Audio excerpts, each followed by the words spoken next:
A service of KIBMradio.com, the Internet's home for an all old-time radio.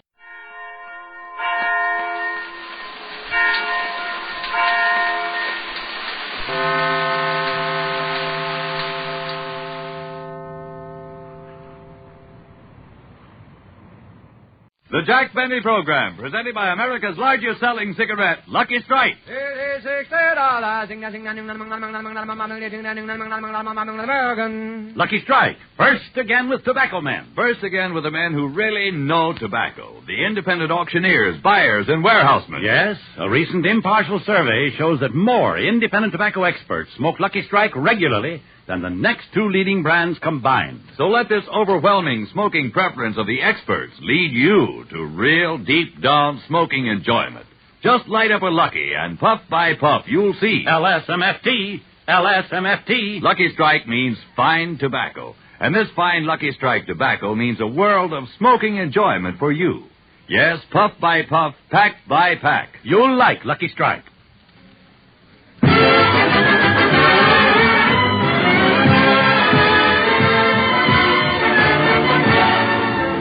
The Lucky Strike program starring Jack Benny with Mary Livingston, Phil Harris, Rochester, Dennis Day, and yours truly, Don Wilson.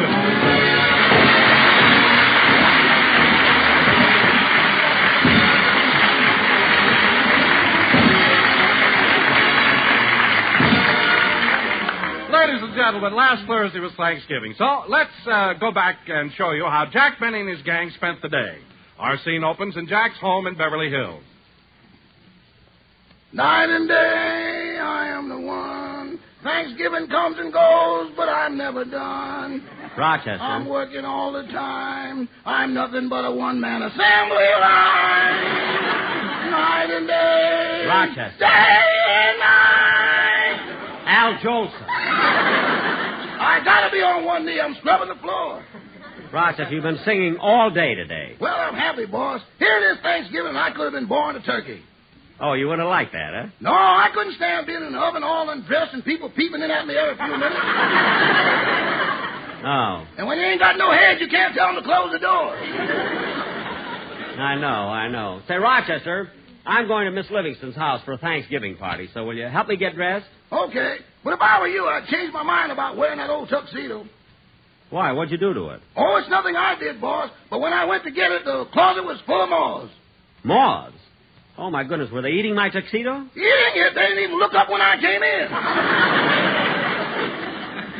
Well, maybe it won't show. What part were they eating? Well, to put it geographically, the South ain't solid anymore. Oh, stop being silly. Every time I want to get dressed, you all... I'll get it. Mr. Benny's residence, star of stage, screen, and radio. Hello, Rochester. Christmas cards printed to your specifications. Rochester. We'll sit with babies, mow your lawn, cater private parties, and we'll give violin recitals at birthdays, weddings, and meat market openings. Rochester, this is Miss Livingston. I've heard all that before. I know, but we got 4 parties on this line, and their business is as good as anybody's. Oh, well, look, Rochester. If Mr. Benny isn't printing Christmas cards, sitting with a baby, mowing a lawn, or giving a recital at a birthday, wedding, or meat market opening, let me talk to him. Yes, ma'am. It's for you, boss. It's Miss Livingston. Oh. Hello, Mary. Hello, Jack. The whole gang is here. When are you coming over? Pretty soon. And, Mary, I got a surprise for you. I'm going to dress formal. Formal? But, Jack, that tuxedo of yours is so old it's green. Oh, Mary, my tuxedo isn't green. Well, okay, wear it, but stay away from the salad bowl. You may get stabbed with a fork. Oh, stop. Well, Jack, the reason I called you is I've been so busy getting the dinner ready for you and the gang, I forgot to get some candy. Will you bring some? Oh, sure, Mary. I'll stop at the drugstore and get some lifesavers.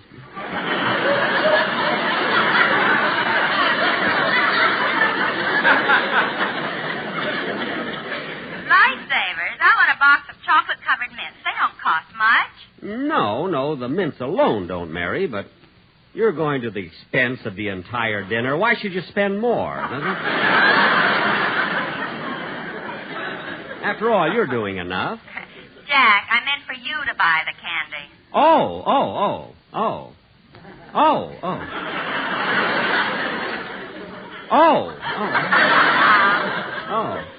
Well, Mary, why didn't you come right out and say so?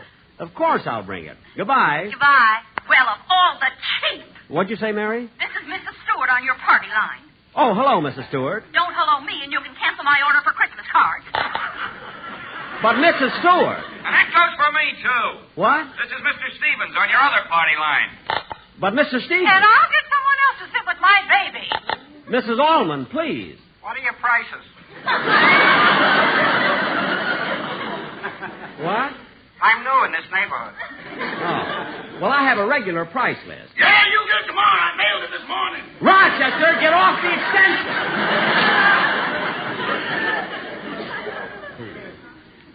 I wish there weren't so many people on my party line.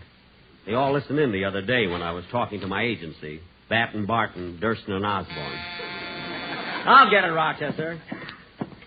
I wish I were all alone on my telephone. There was no one else but me. Hello, Mr. Benny. Well, hello, Mr. Kitzel. What brings you here? I was passing by and I stopped to wish you a happy Thanksgiving. Oh, well, that's nice of you. Come on in. Thank you. Wait till I tie this leash. Oh, you've got your dog with you? No, my turkey. I'm taking him out for a walk.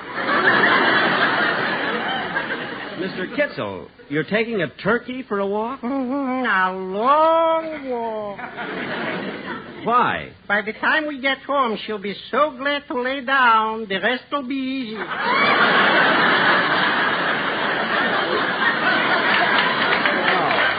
Well, tell me, Mr. Kitzel, are you going to have much company at your Thanksgiving dinner? My wife's relatives. Oh, just your wife's relatives, huh? Just. You should have so many listeners.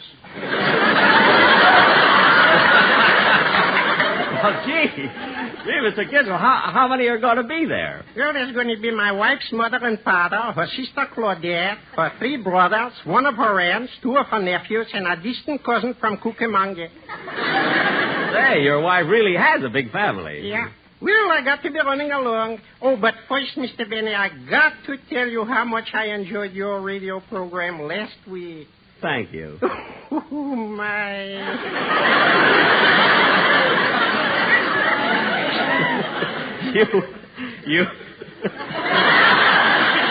You liked it, huh? Yeah, I liked that. Oh, such a trouble you had when you was calling your agency Batten, Barton, Bagel, and Blintzes.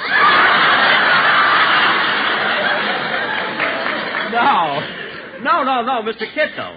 See, my agency is Batten, Barton, Durston, and Osborne. Well, live and learn. And guess. Yes, and guess. Well, goodbye, Mr. Benny. I got to be going. Goodbye, Mr. Kitzel. It was nice seeing you. The feeling is natural.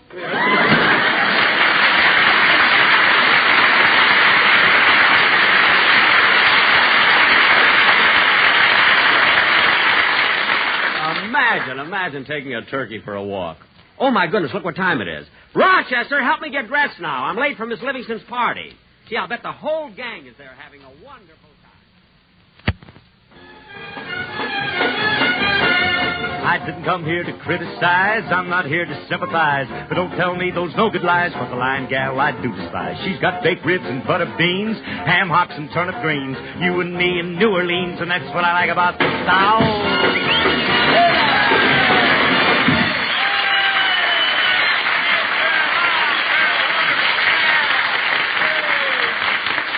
Well, how is that, Livy? You better sing another chorus. The turkey isn't dead yet.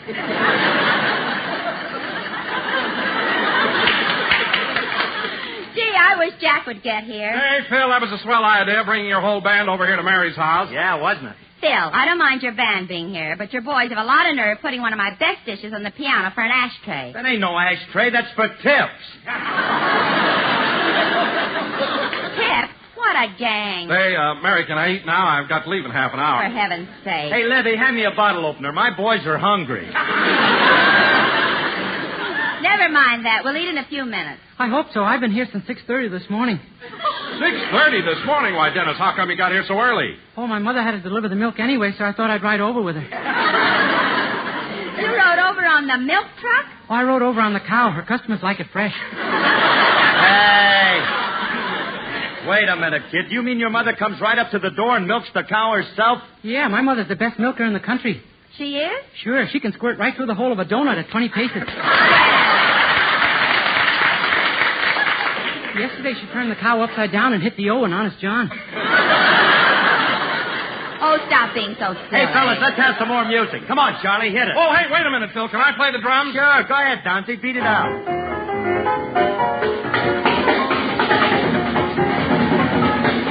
John, look out! Don, get up. You're sitting on my orchestra. Now, fellas, don't break up the house. I've got to go out in the kitchen, see how my maid is doing. I can't give you anything but love, baby, that's it. Oh, Pauline, as soon as Mr. Benny gets here, we'll have dinner. Yes, ma'am. And remember my instructions. Yes, Miss Livingston. I must serve everybody from the left. Everybody except Don Wilson. How do I serve Mr. Wilson? From both sides, a jump back fast. Now, let me see. What else do Hey, Livy, I just thought of something. Oh, just a minute, Phil. I'm talking to my maid. Well, get a load of them legs. Phil. I'm looking at the turkey. Oh. Anyway, Livy, when the food's all ready, let me know. I'll help you serve it. Well, thanks, Phil, but it won't be necessary. I've hired a butler for the day. Okay. I'd like to see that turkey in a bathing suit. Phil! Get out of here. Oh, gosh, Miss Livingston. I'm just crazy about that man. Phil Harris? Yeah. He's got so much more than Gregory, and he doesn't fight it. Well, now I've heard everything. And the door buzzer, too. I'll get it, Pauline. I can't give you anything but love, baby. That's the only thing. Oh, hello, Jack. What took you so long? Well, I had to stop for the candy. Here you are, Mary. Thanks. Is everybody here? Sure. Jack, they're in the living room. Let's go in. Jack, you did wear that old tuxedo, didn't you? Oh, it's not so old. Hey, hiya, fellas. Hello, Phil. Well, if it ain't the Green Hornet.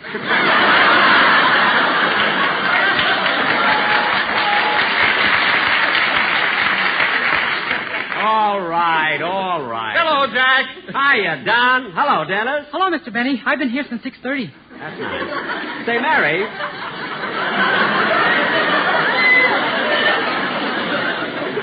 Hey, Mary, you know, I noticed something peculiar as I came over here. You know that white line that goes down the middle of the street? Yeah? Well, it goes up over the curb, across your sidewalk, and right up to your door. The white line? Holy smoke, my mother's cow must have a loose gasket. A loose what? I'll explain it to you later. Hey, Jackson, I brought my whole band over here. They're in the other room. Yeah, the Sportsman's Quartet came, too. Well, this is really going to be a party.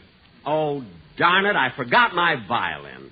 I'll go back and get it. Jackson, you take one step to that door and I'll hit you so hard your toupee spin like a Spike Jones record. Okay, if you don't want any entertainment. Oh, we'll have entertainment. Say, Dennis, it'll be a little while before we eat, so how about a song? Yeah, come on, Dennis. How about it, huh? Sure. Go ahead, kid. Yeah, go ahead, kid. It's about time somebody asked me. I've been here since 6:30. Now, come on, Dennis. Go ahead and sing your song. I'll get it, Mary. Hold the song till I come back, will you, kid? Ya-da-dee-da-dum, da-dee-da-dum, ba-bum, ba-dee-da-dum. Yes? How do you do? Is this Miss Livingston's residence? Yes, it is. Well, Miss Livingston is expecting me for Thanksgiving dinner. Oh, well, come right in. You got here just in time. You know, the fun's starting. How nice. Here, let me take your hat. Thank you. Your coat? Thank you. Now, follow me. Hey, kids! Oh, pardon me. I didn't introduce myself. I'm Jack Benny. How do you do? I'm the new butler. Hey, kids! What?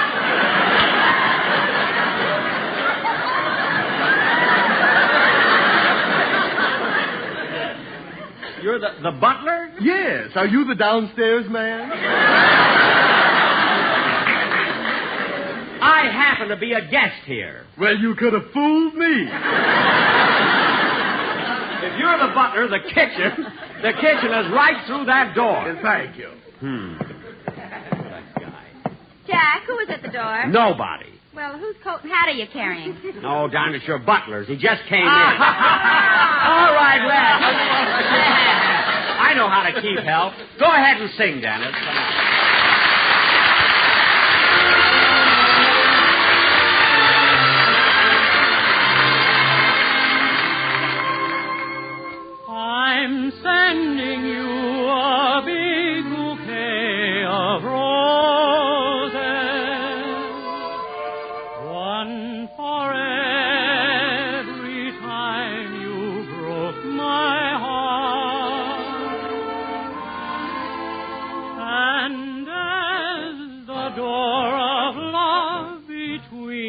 us closes, tears will fall like petals when we part.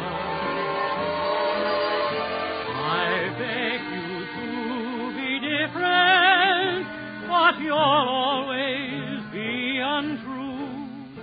I'm tired of forgiving.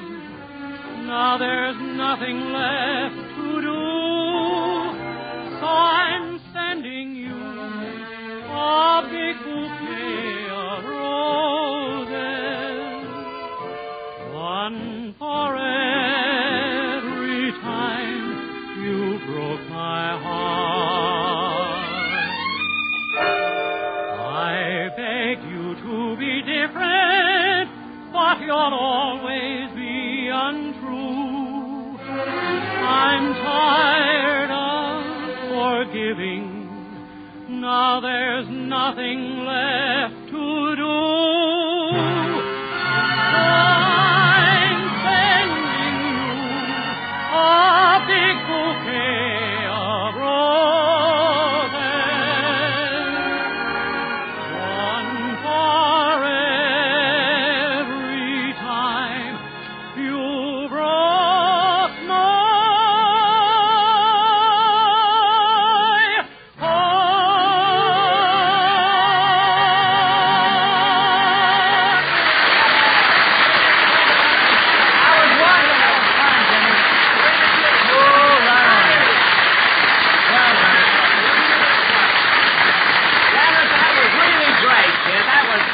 That was swell. Hey, fellas, everybody in the dining room. Dinner's on the table. It's about time. I've been here since 6:30. Oh, quiet.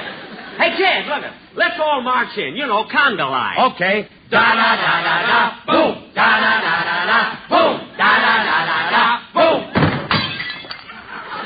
Don, if you can't control it, don't swing it.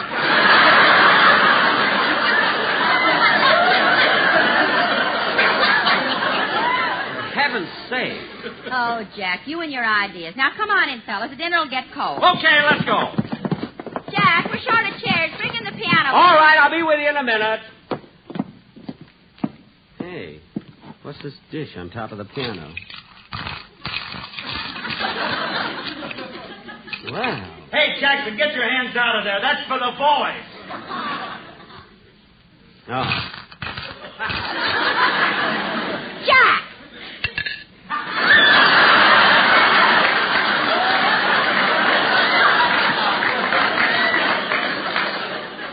How could she see from the other room? Well, here I come with the piano bunch. Listen, where the piano bench? Although the other way would be good, too. Here I come with the piano bunch. Just as good one way or the other. What's the difference if I say, here I come with the piano bench, or here I come with the piano bunch? It doesn't make any difference. Hey, where do you want me to sit, Mary? Right here. Your name's on the place card. Well, place cards and everything. How did Phil know where to sit? He can't read. I put his picture on the plate. Oh. That's your fault, Bunch. You got people thinking I can't read. Oh, yeah? Let me see you write your name. Don't change the subject. I'm talking about reading. I thought so. Oh, Ernest. I wonder what's keeping that butler. I don't know why you hired that smart Alec butler anyway. I'll get him. Hey, Ernest!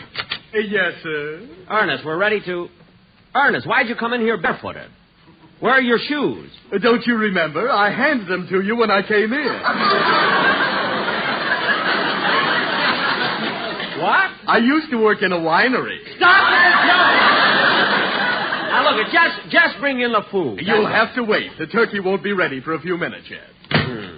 Well, kids, looks like we'll have to wait a while. Yeah, Dennis, how about singing another song? Say, Jack, Phil's band is here in the Sportsman's Quartet, and they've got a swell arrangement of an old square dance number. A square dance number? Say, I haven't heard one of those in a long time. Well, what do you want me to sing? Sit down, kid. Thanks. I've been here since 6:30. What? I would have been here earlier, but the cow didn't have her bag packed. Yeah. Now, look. Now, let's all get around the piano and do the square dance. Look, I'll grab a violin from one of the boys. Hey, Larry, let me have your violin. Here you are, Jackson. Thanks. Now, how about it, Don? Okay, let's go, fellas. Turkey in the straw. Okay, wait for me now. Wait for me. Take your partner by the hand, cause we're gonna have a band with the left hand four-legged berry. Grab them, we circle to the left, then we circle to the right. Now we ask you if you had a furry flight. Light up the lucky, give it a try. Hop on the lucky, you will see why. A lucky strike is first class trip. The expert fireman, tobacco man.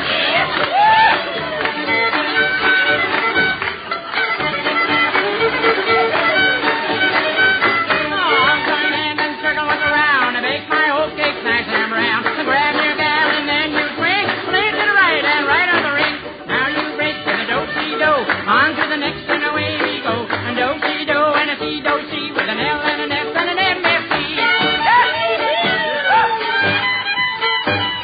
I'll listen to that family go. He's a free and easy with a fiddle bow. Grab a lucky and hold it tight. Take care of it and give it a light. And then you take a puff or two, and you will know that's the smoke for you. With an L and an F and an M-F-C. That's the smoke for you and me. You will find they are the best. Cause quality of product is essential to success. Pop, pop.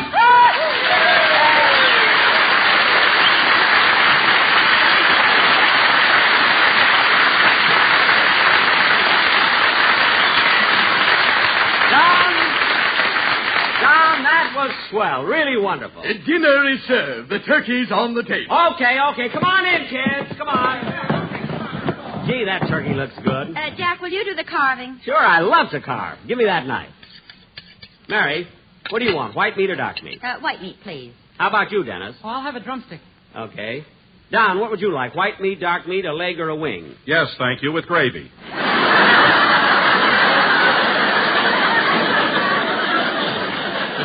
You know, Don, if you were twins, I'd have a good slogan for you. What is it? Guess which twin ate the pony? That was a dilly, wasn't it? Miss Livingston, shall I serve the hot biscuits now? Yes, Ernest. Very well, madam. There. Ernest, don't throw the biscuits. Certainly not. Why don't you stand closer to the table? I've been watching these people eat, and I don't want to get any on me. What? And that old man with the carving knife scares me to death. Now, wait a minute. I know your type. Those blue eyes aren't fooling me a bit. Why do you hire it? Look, you're just mad because my tuxedo was better than yours. Why, Ernest. Your job is to serve the food, not to antagonize the Green Hornet. Yes, ma'am. Say, Mr. Benny, how about making a speech? Yeah, come on, speech, Jack. Speech. Yeah, go ahead. Go ahead, Jack. Say something. You know, this is the first time we've all had dinner together in a long time. Okay, I'll make a speech. Well, kids, it's sure nice for all of us to be here on Thanksgiving. Thanksgiving. A day set aside where families can gather together in common bond and humbly give thanks in a spirit of brotherly love. Hear, hear. Thank you.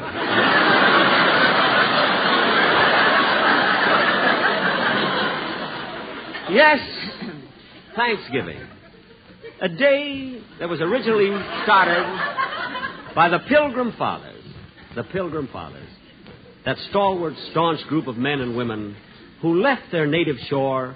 Don, stop eating. And after months of suffering, had their hardship rewarded by safely landing at Cape Cod in the year of 1620. Yes, our Pilgrim Fathers. Jack. Our Pilgrim Fathers. Jack. What is it, Don? The Pilgrims didn't land at Cape Cod. They landed at Plymouth Rock. No, Don. It was Cape Cod. Jack, any schoolboy knows it was Plymouth Rock. How can you say Cape Cod? Don, don't tell me anything about history. I went to school, too, and I say the Pilgrims landed at Cape Cod. They didn't land at Cape Cod. It was Plymouth Rock. Don, they landed at Cape Cod. And if you don't... Jack, put down that carving knife. Oh, pardon me. Beast!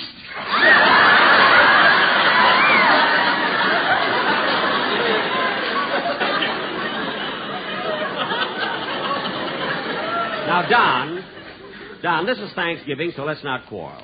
You think it was Plymouth Rock, but I know it was Cape Cod. And you can take my word for it. I know what I'm talking about. Well, so do I. It was Plymouth Rock. It was Cape Cod! Oh, for heaven's sake, cut it out. Ernest, serve the dessert, will you please? I will if those two gentlemen will get off the table. I will if he will. I'll have some more of the white meat. That's my leg. sooner, I put gravy on it. White Wall. Now, Don Wilson, I think it's awful for you to come here on Thanksgiving, accept Mary's hospitality, eat my lifesavers, and start a big argument like this. I didn't start the argument. You did. And you can ask anybody, and they'll tell you the Pilgrims landed on Plymouth Rock. I don't care who you ask. I still say they landed at Cape Cod. Jack, for goodness sake, finish the speech you started. I'll do it if everybody will shut up. Here, here. I won't talk unless everybody is quiet. Now, I won't speak.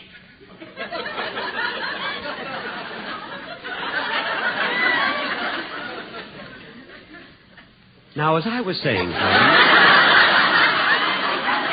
we're gathered here on Thanksgiving Day in a spirit of friendship. A word that in itself represents that binding tie between all people. Let's try, friends. Let's try to keep the feeling that is so prevalent on this day throughout the entire year. So whenever you feel discouraged, just think of the spirit of those pilgrims who sailed across the ocean deep and finally landed at Cape Cod.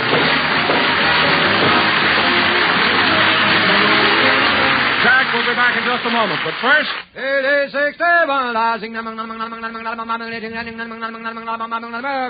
A recent impartial survey covering all the southern tobacco markets reveals this important fact.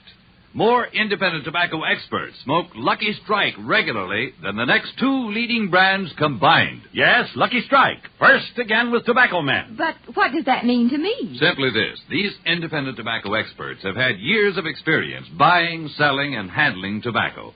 And it's important for you to know that more of these independent tobacco experts smoke Lucky Strike regularly than the next two leading brands combined. You've heard the survey results. Now, here's what Mr. James Monroe Ball, 33 years of tobacco auctioneer, who sold more than 400 million pounds of tobacco, recently said. At market after market, I've seen the makers of Lucky Strike buy fine, ripe, mellow leaf. Good, rich tobacco that makes a swell smoke. I've smoked Lucky's 31 years. A Lucky Strike smoker for 31 years. And Mr. Ball, like you, looks to the cigarette he smokes for enjoyment. Real deep down smoking enjoyment. So light up a Lucky yourself. Puff by puff, you'll see. LSMFT. LSMFT. Lucky Strike means fine tobacco. And this fine Lucky Strike tobacco means a world of smoking enjoyment for you. That's why you'll like Lucky Strike.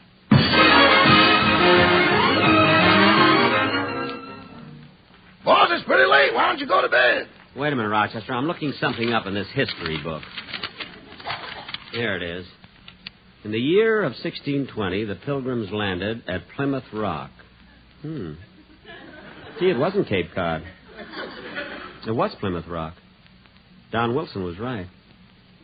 Well, I hate to do this, but I guess I'll just have to call him up and fire him.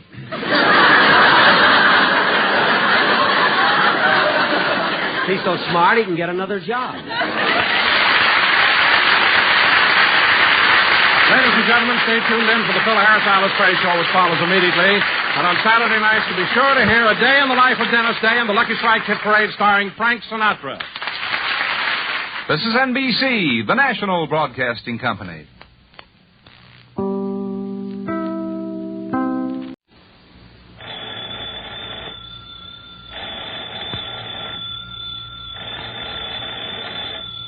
That's our ring time for Lum and Abner, brought to you by the makers of Alka-Seltzer.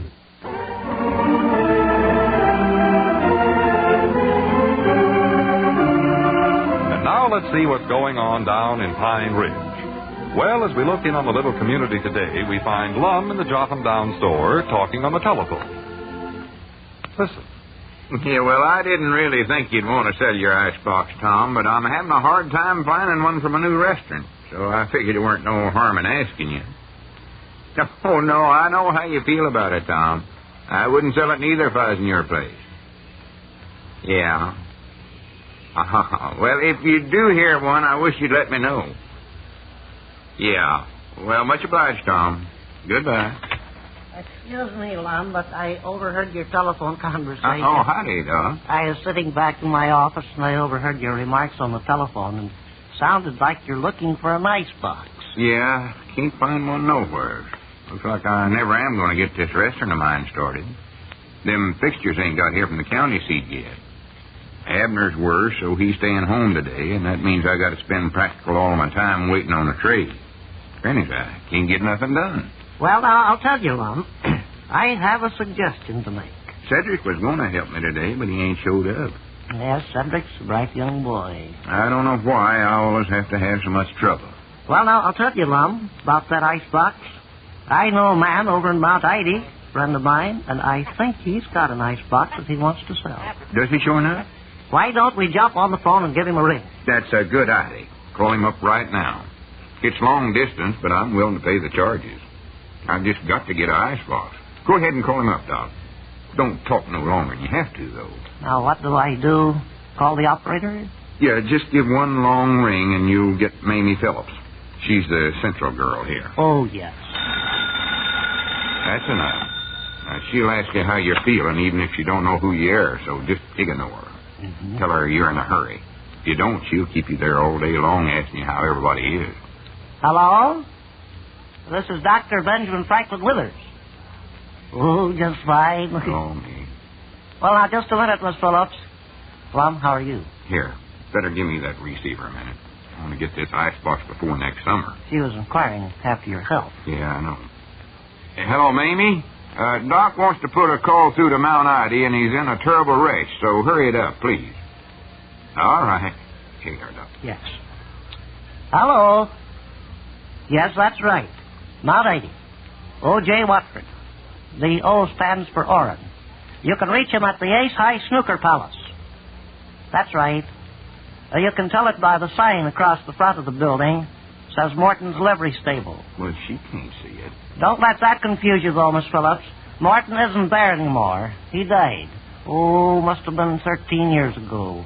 Ed Camden took the place over after Morton passed on. He put in a soft drink parlor. He went out of business in 32, and the place was vacant for 3 years. Now, she don't have to know the history of the place to get a call through. Just tell her to hurry it up. Just to hurry the call through, Miss Phillips. Yes, I'll wait. She's going to hurry it up. Well, good. How big of an icebox has he got? Who? Well, this fellow you're calling, whoever it is. Ed Camden? I don't believe he's got an icebox. He went broke in 1932, lost everything. The fellow I'm calling was O.J. Watford. He got a little mixed up there, Lum. Well, who wouldn't?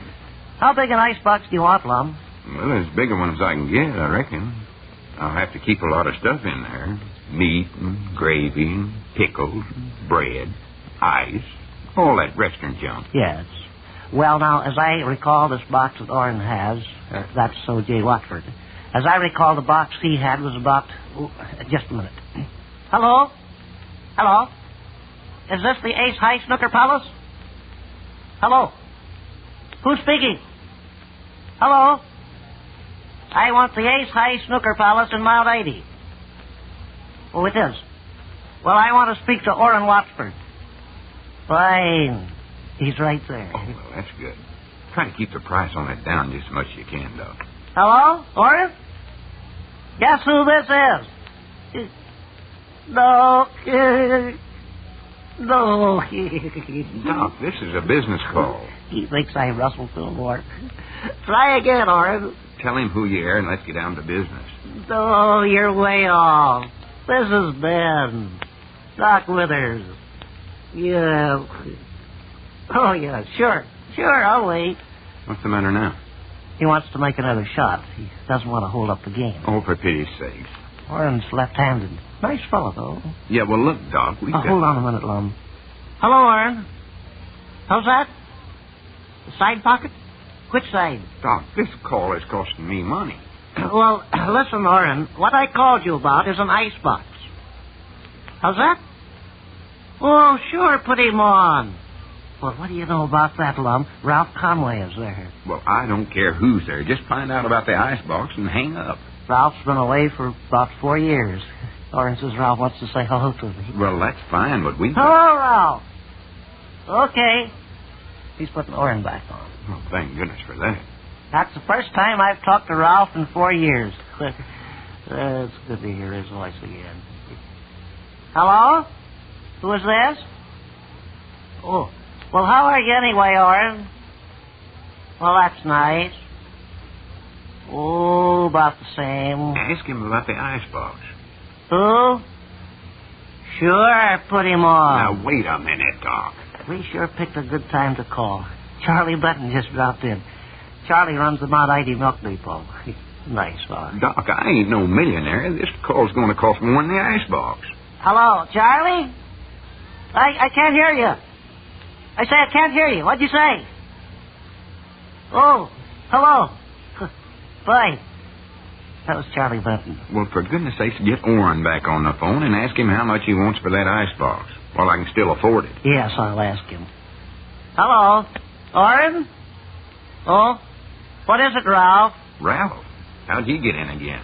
He must not have went to the foot of the line. Why, certainly I'd love to talk to him. Now, hold on here, Doc. This has went too far. That Ralph thinks of everything. He wouldn't want to meet a nicer fella. What's he thought of now? Just a minute. Hello. How are you? Well, that's nice. Just a minute.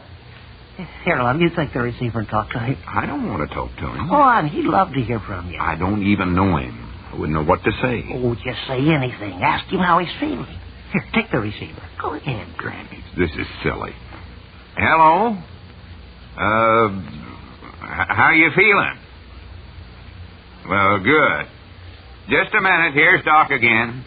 Here, take this dead blame thing and get Orrin on there and talk to him about that icebox. Yes, I will. Hello. Will you please put Orrin Watford on the telephone? Orrin Watford. Much obliged. Well, how'd you like that fellow's voice you talked to? Oh, it was all right, I guess. Couldn't hardly hear him, though. Who was it? I don't know. Huh? He was some acquaintance of Ralph's, relative, perhaps. Ralph said he was 87 years old and had never talked long distance before. Ralph thought it'd be nice. You mean we wasted time and money just for that? Now, listen here, Doc Withers. Wait, hold on. I've got to hurry this call through. Hello? Who is this? Oh, yes, Orrin. Now, ask him about the icebox. Well, Orrin, the main reason I called you today... How's that? Well, why didn't Ralph say so? Put him back on again. Now, wait, Doc. You ain't going to talk to Ralph again. Oh, no. This isn't Ralph. It's the old gentleman you talked to. Orrin says it's his birthday, and that's why Ralph wanted him to talk on the long-distance phone. That's Ralph's present to him this year. Ralph's present? Who's paying for this? Hello? Granny. Happy birthday, sir. Just a minute. Here, Lum. Do you want to say happy birthday to him? No, I don't. Lum sends you his greetings, too. Lum. Lum Edwards. He runs a store over here in Pine Ridge. All right, just a minute. He wants to talk to you, Lum. Well, I don't want to talk to him. All I want's an icebox. Oh, well, Orrin J. Watford is the man you want to talk to about that. Oh, hold on a minute and I'll ask him for you. Yeah, you better just hang up, Doc. I'll get one someplace else. Oh, I'll handle it for you, Lum. I'll handle it. Just hang it up. Now, just a minute, Lum. I'll handle it for you. Hello? Who is this? Milton. Oh, me. It's Milton. Well, where's Orrin, Milton? Oh, I see. Just a minute. Orrin's gone home, Lum. He has. But this is his brother, and he can take care of it just as good as Orrin. Hello, Milton. Say, I was talking to Orrin about an icebox.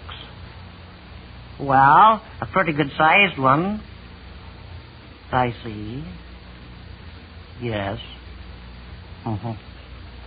Well, that's fine, Milton. Don't forget to ask him about the price. Well, say hello to your sister, Milton. Fine. Goodbye. Well, what did he say? Said he was awful glad I called. Yeah. But he said they've already got an icebox. Well, I know that. And, you know, it's a funny thing, Lum. He said they were even thinking of selling the one they've got.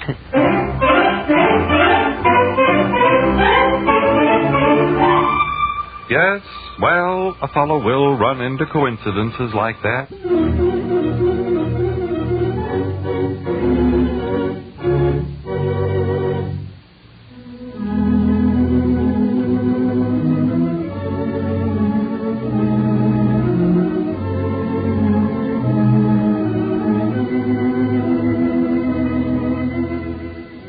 Listen again every weekday at this time for Lum and Abner Down in Pine Ridge. Brought to you by the makers of Alka-Seltzer and One-A-Day brand vitamins. Gene Baker speaking.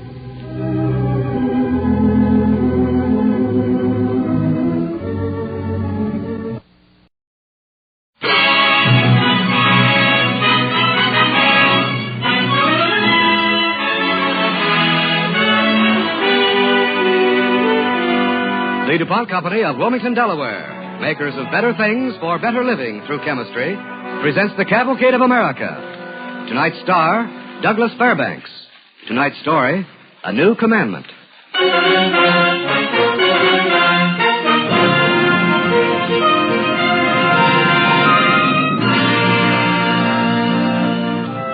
By the calendar, 1847. By the chart, 78 degrees west longitude, 11 degrees 14 minutes north latitude. The schooner Maid Marian is in the blue-green waters of the Caribbean and headed towards her home port of Boston.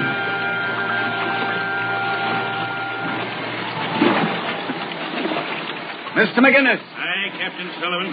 In half an hour, pipe all hands on deck for Sunday services. Aye, sir. Tom? Oh, well, Margaret, good morning. How pretty you look. Well, I hope so. How would it be if the captain's lady on her first voyage appeared for Sabbath services all frowsy and disordered? Oh, that wouldn't be possible. I only wish my crew took to the service as pleasantly as you do. Sail off the weather ball! Can you make her out? She's lateen rigged and headed square across our course, sir. Keep her in view. Aye, sir. Tom, why should she be headed across our course? Now, how would I know that, Margaret? Maybe a lonesome sailor just hankering for some company on a long cruise north. We'll see soon enough.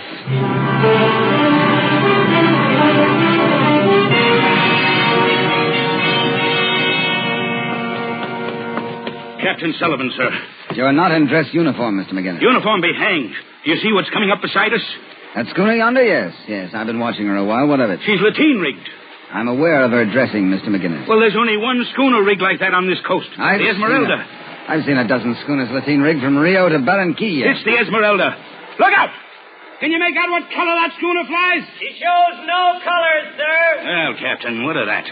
Well, if it is the Esmeralda, we shall have the privilege of entertaining a pirate captain at Sabbath service. Don Juan Hernandez, the bloodiest buccaneer to ply this coast since the villainous Morgan. In 10 minutes, I want all hands for it in proper dress. That includes you, Mr. McGinnis. You're not going to fight? I never fight on the Sabbath. It's contrary to my disposition.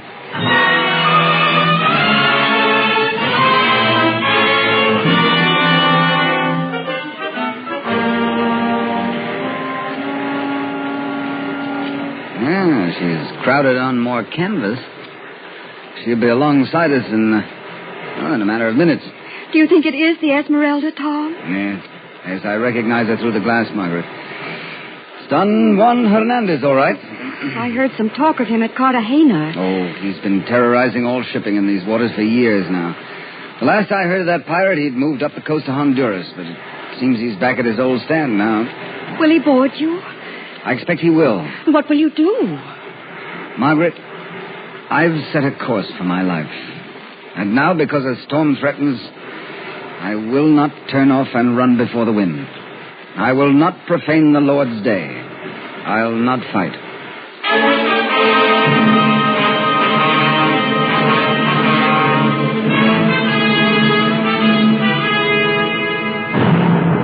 Captain, they sent a shot across our bow. I ask you again, Captain. I beg you, sir, give me the key to the arms cabinet. Let me get the guns into the hands of the crew. The key stays in my pocket, Mr. McGinnis. But, Captain, can't you see? Look at that ship crowding in. Boarding parties set, armed to the teeth, grappling irons ready. Cutthroats thirsting for blood. Break out the Bible, Mr. McGinnis. What? Obey orders, Mr. McGinnis. I said break out the Bible. May the Lord protect us. Benson, break out the Bible.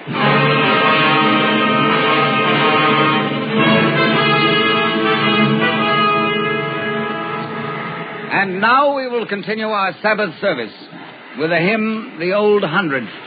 Praise God from whom all blessings flow. Captain, they're right alongside. They're boarding the ship. We're dead men, all of us. Sing on, Mr. McGinnis. Sing on.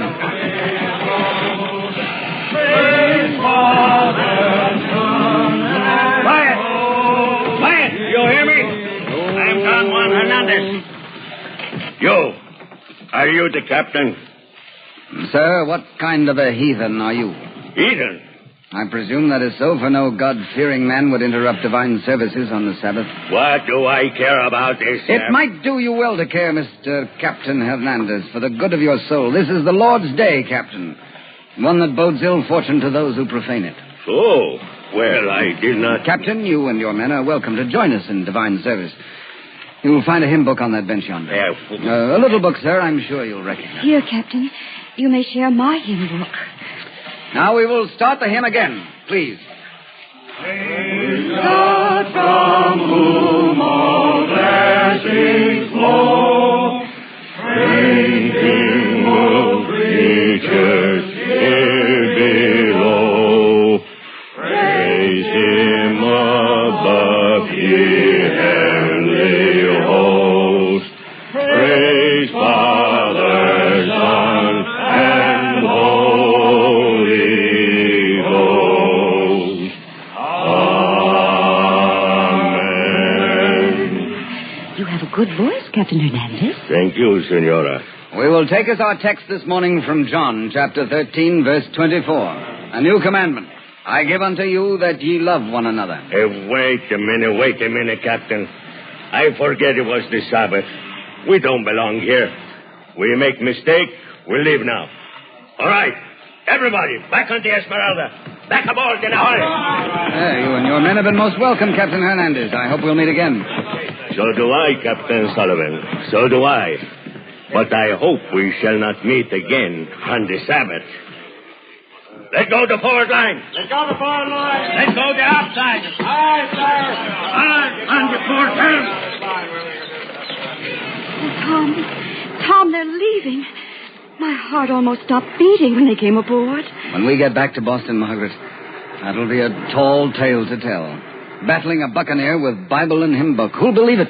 Buenos dias, Captain Sullivan. And good sailing. Thank you, sir. And good day to you.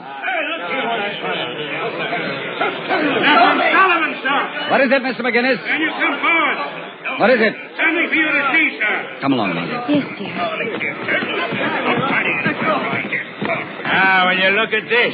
While we didn't pass the plate or anything, that devil left behind a fair donation. Got to save my arm. Hold still, you. Who is it? We found this behind a coil of rope on deck, one of the pirate crew. Let go of him, Cummings. Why, he's only a boy. A boy, ma'am, he's a full-grown pirate. And there's no doubt of that. What's your name, son? Speak up when the captain talks to you. Martin. Martin, is that the whole of it? Sam Martin.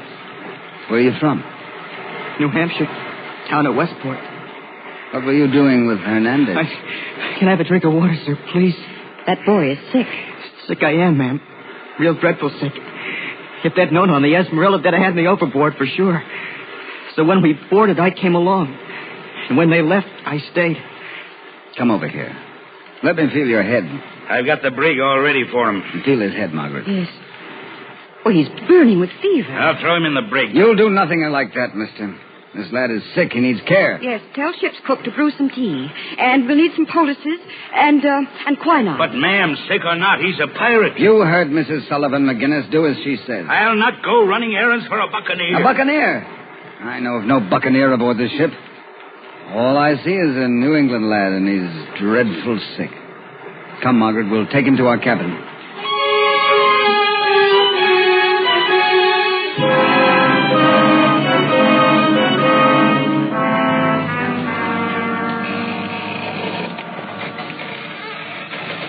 How do you feel today, son?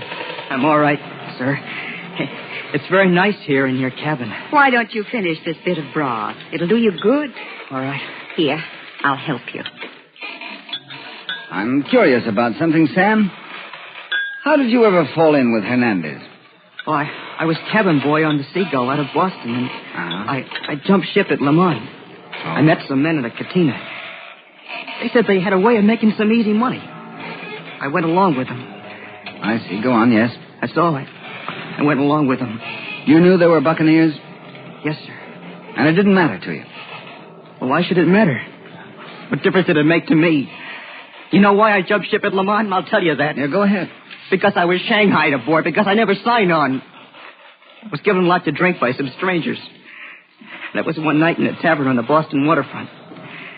Next thing I knew, I woke up in that dirty forecastle with a bosun kicking in my ribs. You don't know what they did to me, how they treated me on that hell ship. There's never a word they said to me. Only a slap across my mouth or a belaying pin across my back. How old are you, Sam?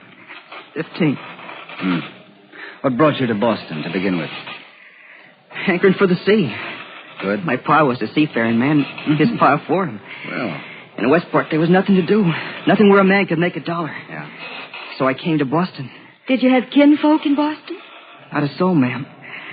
For a full week, I wandered round begging pennies. Not eating. Sleeping under the wharves. It must have been dreadful for you. What will they do to me, sir? With you? I'm off a pirate ship.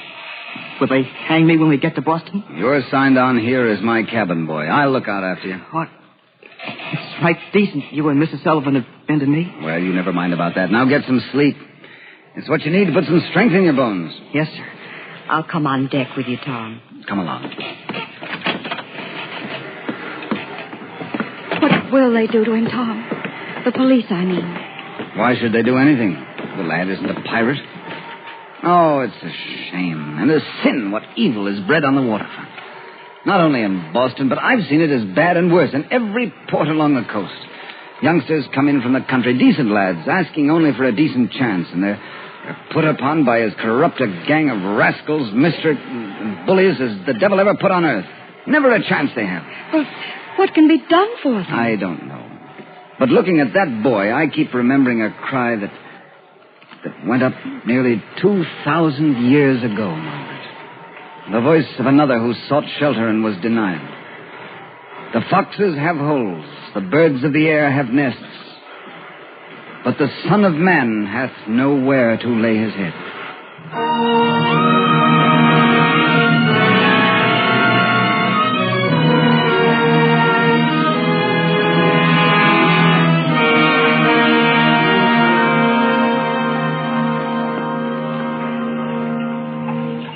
It's wonderful to be back home in port again, isn't it? How does Boston look to you after being away all this time, Sam? It does look wonderful, ma'am. Even through a porthole? Even so. I wish I could get ashore. Oh, not until Captain Sullivan comes back, Sam. You mustn't leave the ship. I won't. But what do you do? What you said? Do it for sure? Oh, of course I will, Sam. I'll be going ashore this afternoon, and I'll see that a message gets to your mother. I'll appreciate that no end, ma'am. I'll tell her that you're well, and that you signed on with us for another voyage. Yes, who is it? Please, open up there. Please. Oh, just a minute. Well, I do? Don't worry, Sam. Everything will be all right. Open up. I'm looking for Samuel Martin. That's him, that one there. Oh, come on, you. What's going on here? You Captain Sullivan? Yes, I'm taking off this lad. You can't come aboard my ship and arrest one of my seamen. You know better than that, Captain. You're in port and you're subject to the law. Your mate, Mr. McGinnis, has sworn out a warrant against Sam Martin. What's the charge? Piracy on the high seas. And a right serious charge it is, sir. Carries the death penalty. Well, now, wait a minute. Does that boy look like a pirate? Captain, he could look like an angel and it wouldn't make a sniffle of difference. There's been too much of this thing going on, Captain. It's high time an example was set so that these young hoodlums won't be so eager to ship with the Jolly Roger. Be surprised what good effect one man hanging from a yard arm can have.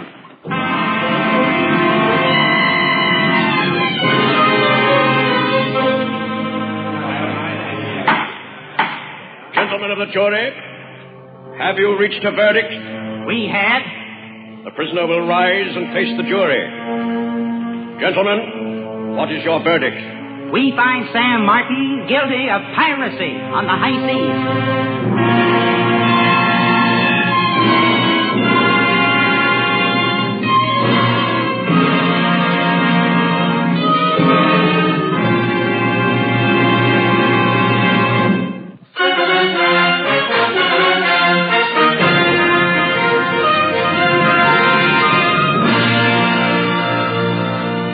Tonight on the Cavalcade of America, Douglas Fairbanks is starring as Captain Thomas Sullivan, a shipmaster of Boston.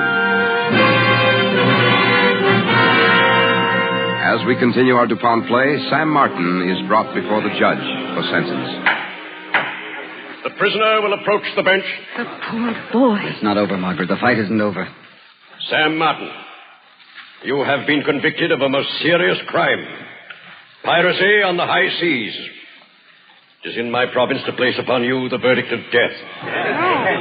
However, because a gentleman of Captain Sullivan's high reputation has sought the mercy of this court, it is not in my heart to invoke the supreme penalty.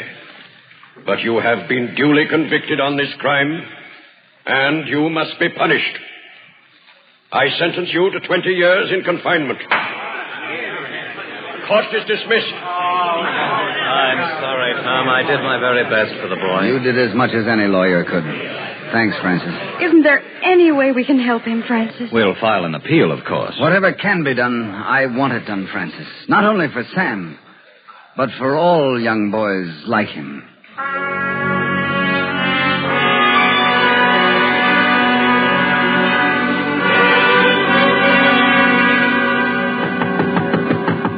Just a minute. Why, Francis, come in. Hello, Margaret. Is Tom at home? No, but I expect him soon. I just dropped by to tell him that Sam Martin's appeal is all set for a hearing the 4th of next month. Oh, he'll be glad to know that. Well, now, please sit down. I've just made some tea. Well, thank you. I was sitting here reading the paper. Frankly, Margaret, I'm worried about you and Tom. Why? Ever since the Sam Martin case started, you and Tom have been trekking from one port to another, spending every cent you own on some quixotic idea of saving young souls. Francis, neither Tom nor I consider that labor quixotic. We think it's the most rewarding task in the world. Well, that's Tom now. Well, Francis. How are you, Tom? Margaret? You look so tired, dear. Sit down and have some tea. Thank you. I'm dead on my feet. Been down to the waterfront? Yes. All day. From before dawn. Francis, it would make your heart sick to see what I've seen. So many young lads, fine boys at heart, thrown suddenly into an environment that would corrupt a saint. What's there to do about it?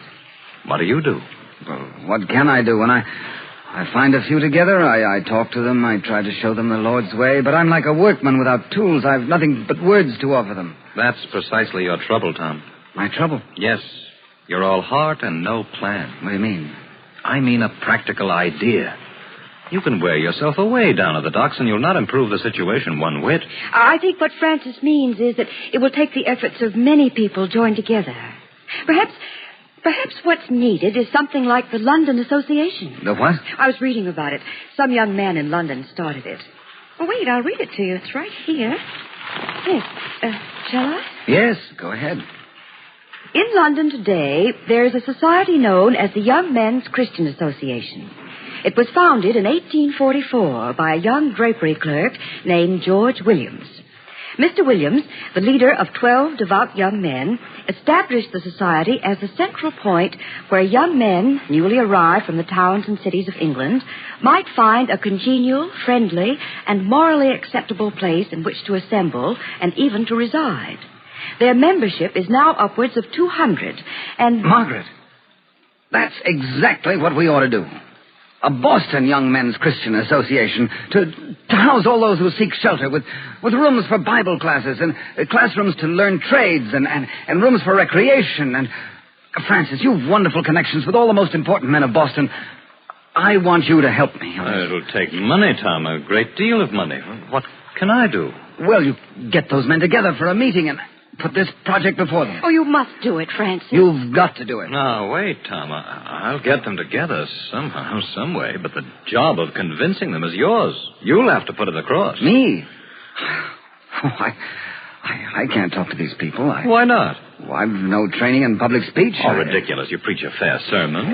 The men on the docks to a crew, but for an audience such as this, I couldn't. Tom, you're going to have to.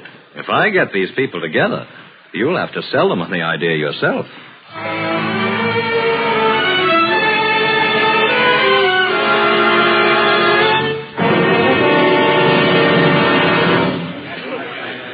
First of all, gentlemen, let me thank you for coming to this meeting on this very stormy evening. The purpose of our guest... The room is almost full, Tom. Everyone that Francis promised to have seems to be in there. I'll never be able to do it, Margaret.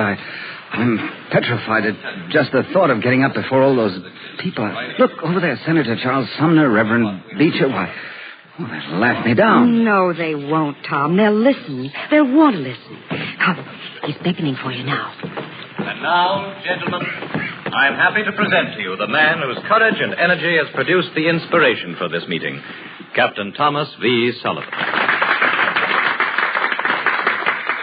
Gentlemen, I want to tell you about a situation that exists right at your own front doorstep and what we hope to do about it. While I was at sea, I happened to find on a pirate ship a young man called Sam Martin. The Boston Young Men's Christian Association will be a society, a group which will meet a young stranger as he enters our city, a boy like Sam Martin. We will find a place, or that is, we will have a place, a quiet home, a place where they can go to that has a fine, decent Christian influence. They, the young boys, that is, when they, I'm sorry, I'm very sorry. I can't speak. I feel ill.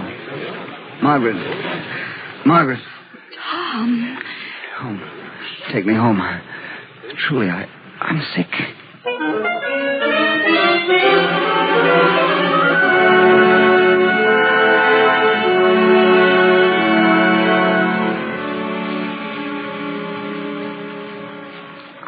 Failed. What a fool I was for ever attempting it, Margaret. It was beyond me, and I should have realized. No, Tom, no. They know how deeply concerned you are about all this. These people of Boston have the heart and the will to understand. Oh, Tom, it isn't failure. I don't want to see anyone, Margaret. All right, dear. Evening, ma'am. Sam Martin. I'd like to see the captain, ma'am, if I could. Oh, Tom, it's Sam. Well, lad. Well, I've come to say thanks. But how? I don't understand. It's not hard to understand, Tom. Judge Benson was at the meeting. Oh? When he heard you, when he saw how deeply you were affected by the nature of the appeal you had to make. Yeah? Well, that was enough for the judge. He's paroled Sam to your care. I hope I won't cause you any trouble, sir. Trouble, Sam? Oh, no. You've convinced all those people, Tom. They pledged twice what they might be expected to. You've got what you need to start the Young Men's Christian Association in Boston. Oh, it's wonderful, Tom. It's a prayer answered, no doubt of that. We'll give young men what they need to face the world. Guidance and opportunity. And a home away from home.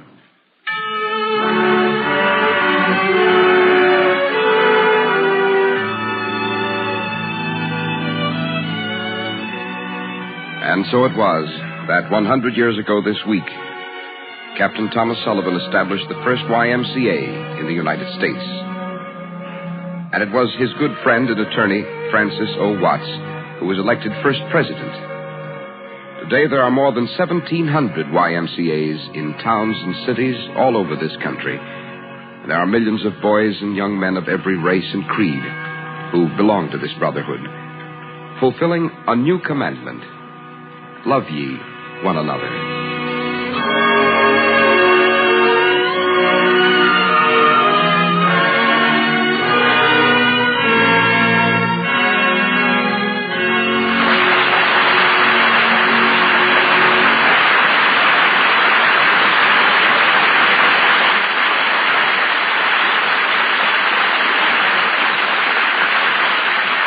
Thanks to Douglas Fairbanks and the Cavalcade Players for tonight's story, A New Commandment.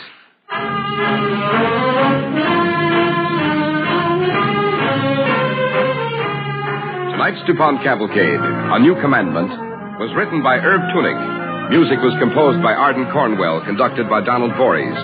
The program was directed by John Zoller. Douglas Fairbanks is now being seen in the motion picture Mr. Drake's Duck. This is Cy Harris speaking.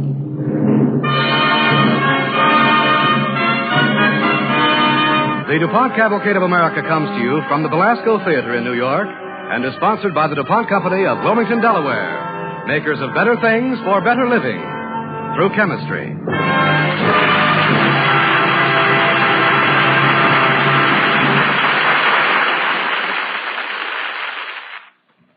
Next, Hollywood Theater stars John Lund on NBC.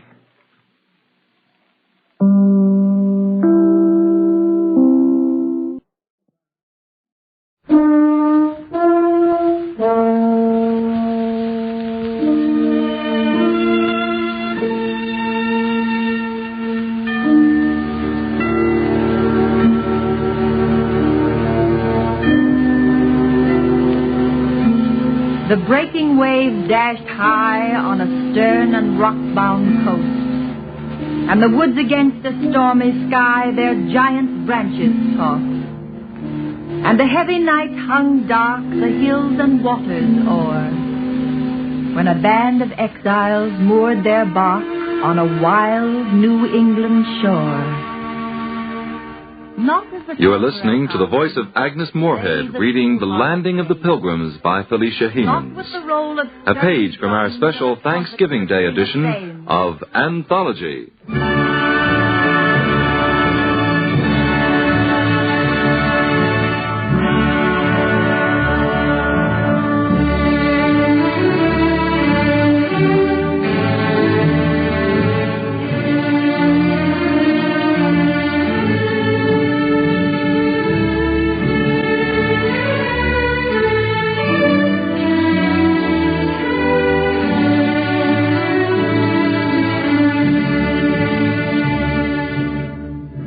This is Fleetwood. Every Sunday evening at 6:30, WRCA, in cooperation with the Poetry Center of the YM and YWHA, 92nd Street and Lexington Avenue in Manhattan, brings you Anthology, a selection of readings from poets, past and present, and the music to accompany their poetry. This Sunday, Poetry for Thanksgiving. Our guests, by transcription, Agnes Moorehead, the Fred-Waring Glee Club, and the New England Conservatory Alumni Chorus, James Pease, baritone soloist.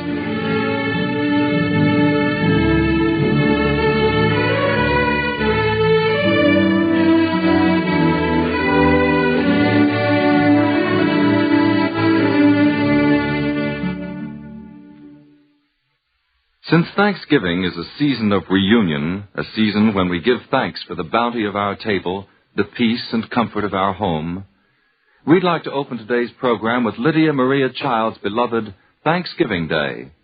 Or perhaps you remember the poem from your school days by the more familiar opening lines, "Over the river and through the woods to grandfather's house we'll go." The poem has been expanded by Frank Kunkel for the special holiday recording you'll hear. The music is by Harry Simeon. And so, if you'll join us, Fred Waring and the Pennsylvanians are waiting outside in the sleigh.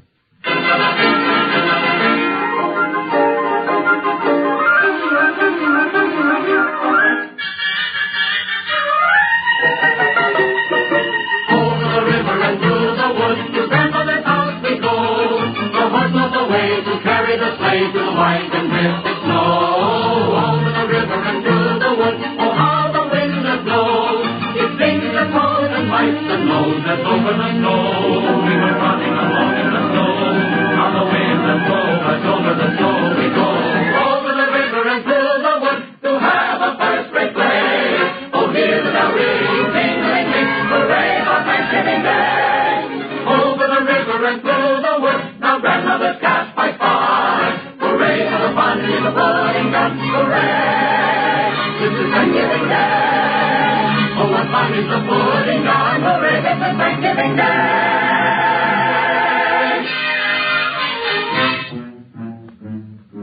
Come in, my dear, grandmother cries. Come warm your hands, come warm your feet. Take off your wrap and soon we'll eat. All of the uncles and cousins and nephews and aunts salute their greetings together. The ladies embrace, the boys have a race, the men are discussing the weather. The rattle of silver, the clatter of dishes, the romance deliciously sweet. The bell tinkles out and then there's a shout. Dinner is ready.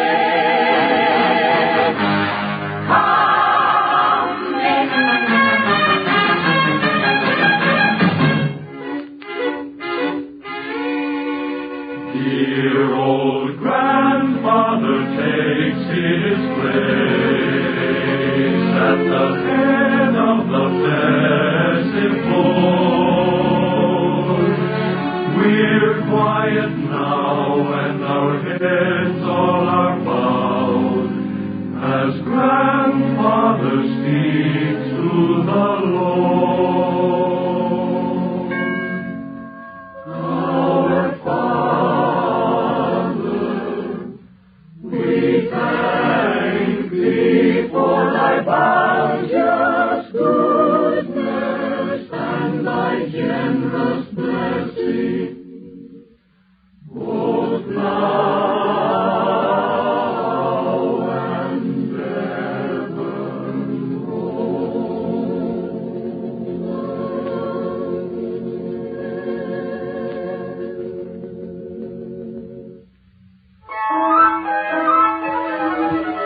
Grandma and Mother slip out to the kitchen, and soon there begins a parade.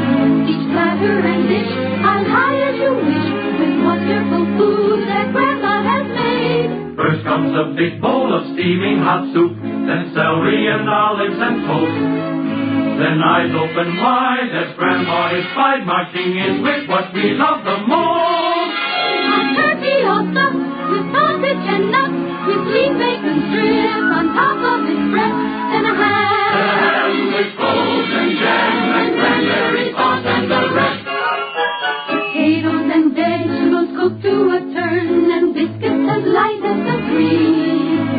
Gravy both swimming and glasses are brimming with cider as much as you please.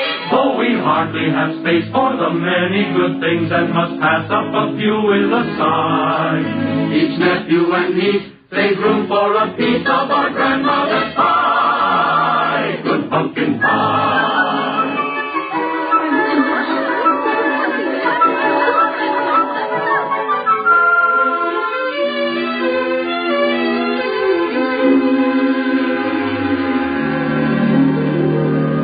Now dinner is through, but who wants to play?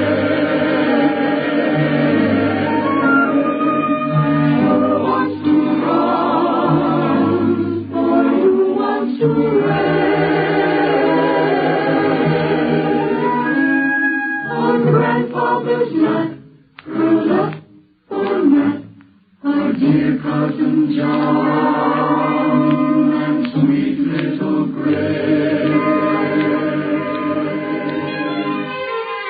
Grandpa unbuttons his vest. In a moment we all hear him snore.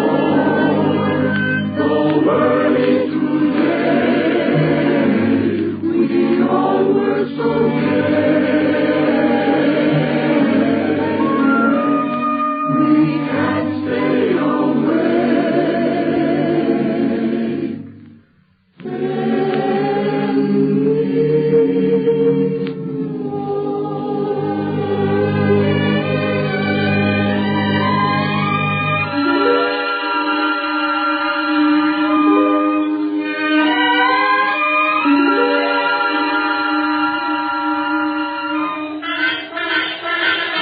Then suddenly Mother looks out of the window nearby and turns to us all with a cry. It's starting to snow, I think we should go where the drifts may pile up too high. Father arises and goes to the barn to harness the faithful old bay. We put on our caps and button our wraps, we all bundle up and get into the sleigh. Back over the river and through the woods, home from Grandma's we ride. The horse comes along, everything as long as over the snow we glide. Then as we turn at the bend of the road, we hear Mother happily say, we've had enough tears to last us all year our day. Such a wonderful day. It's so nice at Grandmother's house on Thanksgiving Day. It's so gay and the place I know I am this wonderful Thanksgiving Day. Come hooray for Thanksgiving Day.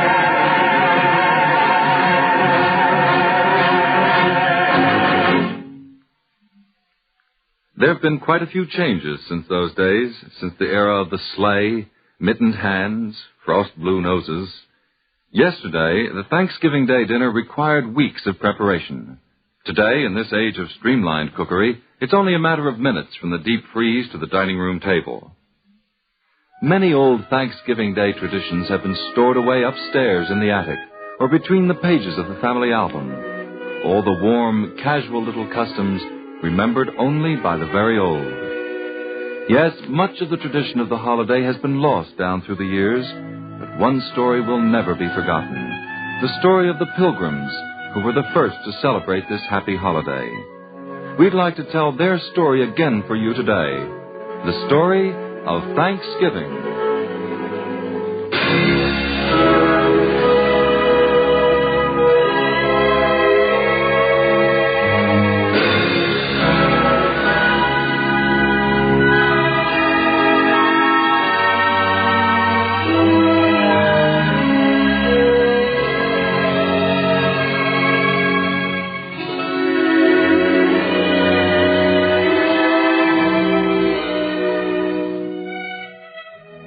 The Mayflower set sail from Southampton, England, on August 5th, 1609. She was a small, badly equipped vessel of 180 tons. There were 90 people aboard and 30 more aboard a smaller vessel, the Speedwell. The Speedwell, however, proved unseaworthy, and after twice putting back for repairs, 12 of her passengers were crowded into the Mayflower, which finally, on September 6th, turned her prow to the west and disappeared into the gray veils of a rain-washed dawn. For the men and women aboard that tiny vessel, it seemed that time stood still. The minutes, the hours, the days dissolved into the creak of the rigging, the constant slap of the waves against the sides of the Mayflower, the harsh sound of the wind. Time was the sick child lying with her head in her mother's lap. Time was a bowl of cold, unappetizing porridge. Time was a body sewed in a rough piece of canvas, slid down a pine plank into the darkness of the sea. It was 9 weeks later, on November 19th, before the nightmare ended, before land was sighted, 9 weeks of fear and anguish and suffering, of praying for a landing.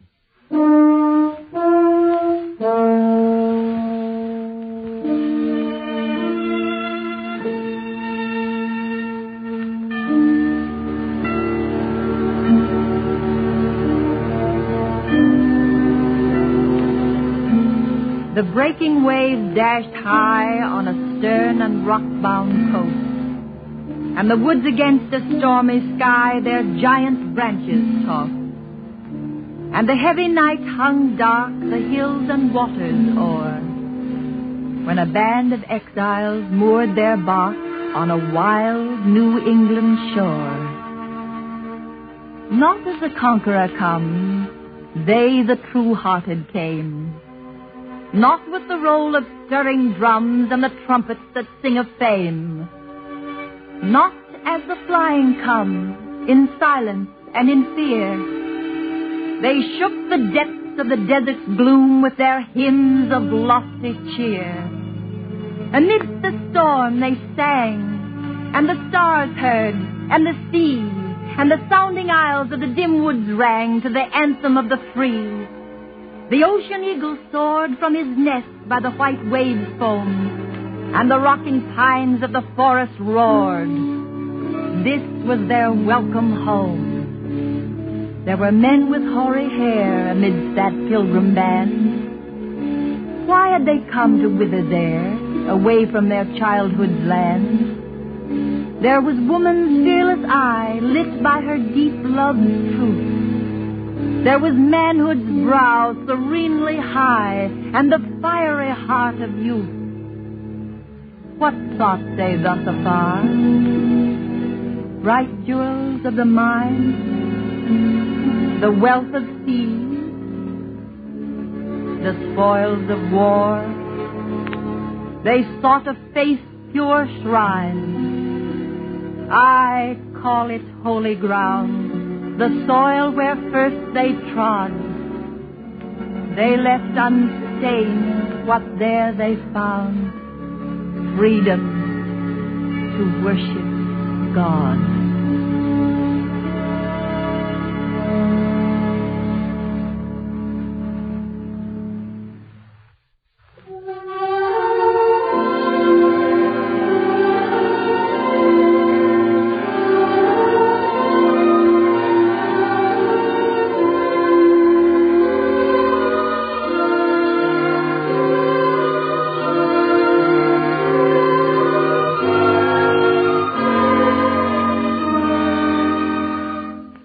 It was on Saturday, November 21st, that the Mayflower dropped anchor in what is now the harbor of Provincetown. A party was put ashore to explore the neighboring shore to search for a suitable place for the settlement. And on Monday, December 21st, Plymouth Harbor was selected. 4 months later, when the little colony had struggled through its first terrible winter, an Indian came into the hamlet and in broken English welcomed the strangers. He said his name was Samoset, that he came from Monhegan, 5 days' journey to the southeast, and that he was an envoy from the greatest commander in the country, a sachem named Massoit. Massoit himself appeared a few days later, and a treaty, offensive and defensive, was signed, which remained in force for 54 years. The Pilgrims set about planting their fields as soon as spring came, and the harvest proved a good one. Governor William Bradford, delighted by the success of the colony and the rich harvest, called a meeting of the elders to propose a festival.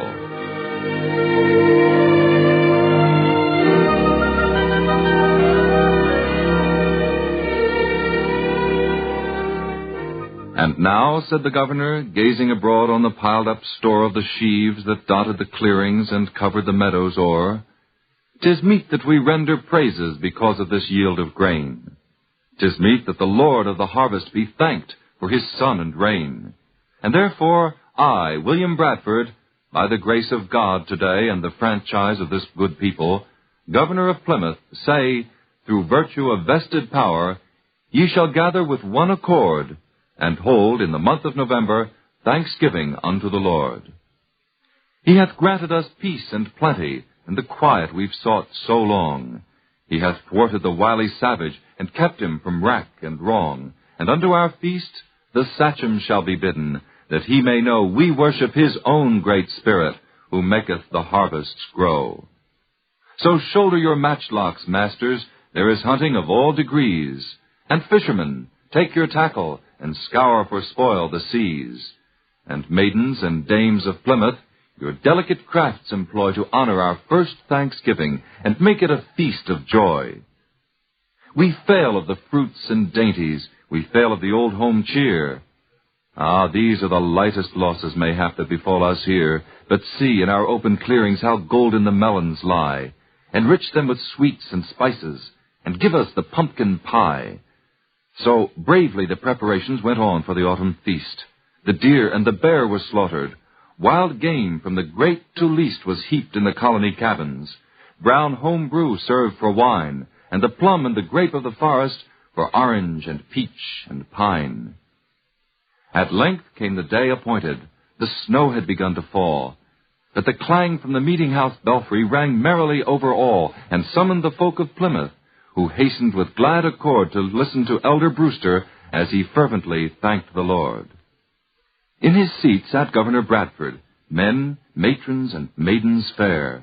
Miles Standish and all his soldiers with corselet and sword were there.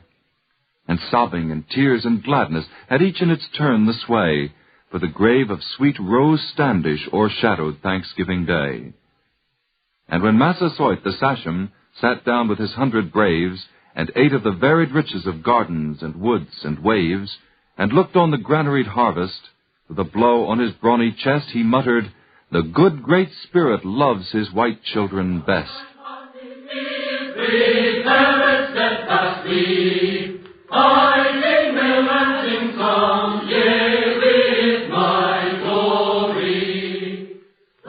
The Landing of the Pilgrim Fathers, read by the distinguished Hollywood star, Miss Agnes Moorehead, and the poem, The First Thanksgiving, by Margaret Junkin Preston. I will be confessed the wholesome one, and in the nations I will be praised with song. The earliest poetry came to America with the Pilgrims as the Ainsworth Psalter. Henry Ainsworth, a member of the Pilgrim sect, fled from England to Amsterdam in 1593. A learned biblical scholar and teacher, he translated the Psalms from the Hebrew and then turned his translations into verse, form which he set to music. This work, called the Book of Psalms, became known as the Ainsworth Psalter and served as the religious music of the Pilgrims for many, many years. The Pilgrims sang in unison and without accompaniment. They believed, as did John Calvin, that the sole purpose of sacred music was the worship of God, and that organ music was a distraction from the prime purpose. From the Ainsworth Psalter, we'll hear 3 psalms for the Thanksgiving season. Psalm 23, Jehovah feedeth me, I do not lack. Psalm 34, In all time bless the Lord. And Psalm 100, Show to Jehovah all the earth. They will be sung by the New England Conservatory Alumni Chorus, conducted by Lorna Cook de Varon. James Pease, baritone soloist. Jehovah feedeth me, I shall not lack. In grassy folds he down doth make me lie. He gently leads me quiet waters by. He doth prepare my soul for his name's sake. In paths of justice leads me quietly. Yea, though I walk in vale of deadly shade, I'll feel my help, for with me thou wilt be. Thy rod, thy staff, they shall comfort me. For me a table thou hast ready made, in their presence that my distressors be. Thou makest fat mine head with ointing oil, my cup abounds of blessed good and mercy. Shall all the days of my life follow me, also within Jehovah's house I shall through length of days repose me quietly.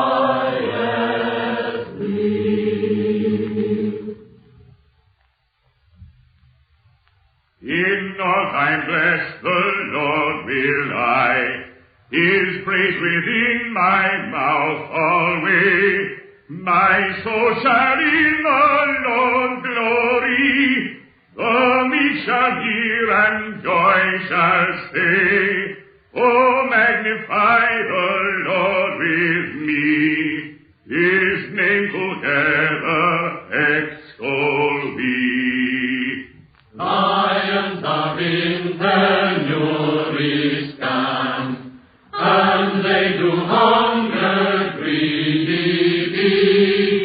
But any good shall they not want, that seekers of Jehovah be.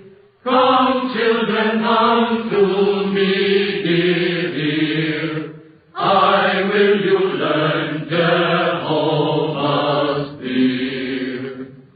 Who is the man that life doth will? Who is the man that life doth will? That loveth days good for to see. That loveth days good for to see.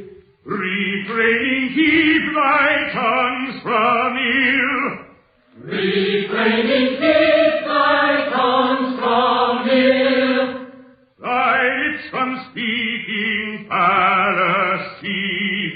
Thy lips from speaking fallacy. Do good and evil quietest too. Do good and evil quietest you. Seek peace and after it pursue. Seek peace and after it pursue. The Lord thy truths are just, his ears attending unto their outcry. The Lord's face is against evildoers, to raise on earth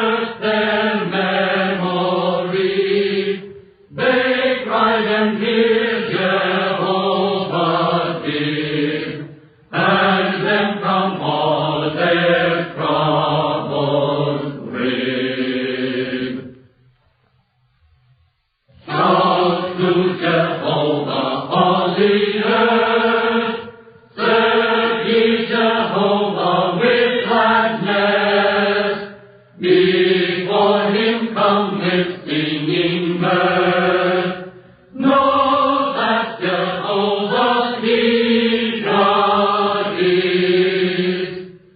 If He had made us not we, His oak and sheep of His feeding. Oh, with confession enter ye, His gates, His courtyards with praising. Confess to Him, blessed be His name, because Jehovah He good is. His mercy ever is the same, and His faith unto all ages.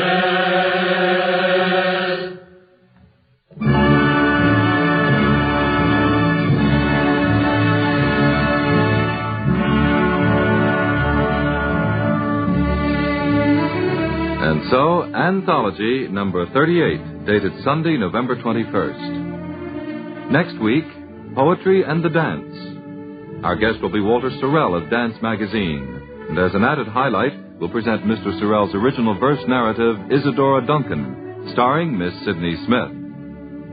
Anthology is brought to you by WRCA, in cooperation with the Poetry Center of the YM and YWHA, 92nd Street and Lexington Avenue in Manhattan. John Malcolm Brennan, director.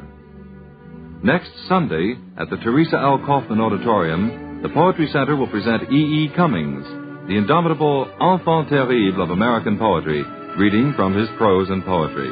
Remember the date, Sunday, November 28th. E. E. Cummings at the Poetry Center. Anthology is produced by Steve White, written and directed for WRCA by Draper Lewis. Until next Sunday, this is Fleetwood wishing you good luck and good reading.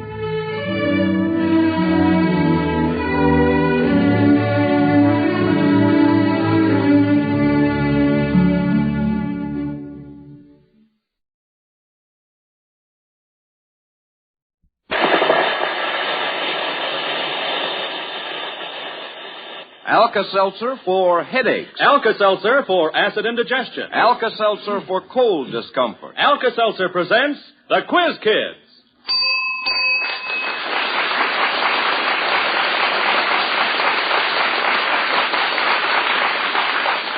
Attention, class. This afternoon, instead of our usual opening question, you children have an assignment in poetry. Since next Thursday is Thanksgiving, you kids are to write an original Thanksgiving poem about things for which you are grateful. Say, that is an assignment. However, it doesn't seem to faze these youngsters here in our classroom one bit. We'll be interested to hear those poems. But first, let's meet the young poets. And here they are, the Quiz Kids and the chief quizzer himself, Joe Kelly.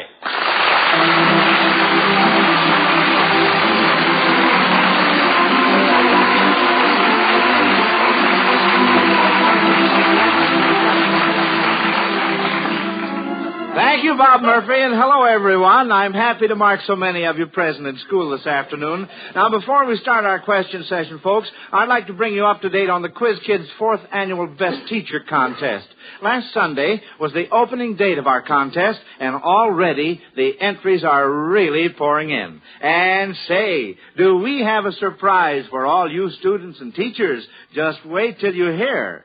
The makers of Alka-Seltzer have added 2 more wonderful prizes to the long list already offered. But like I said, this is a surprise, and we'll tell you all about it later.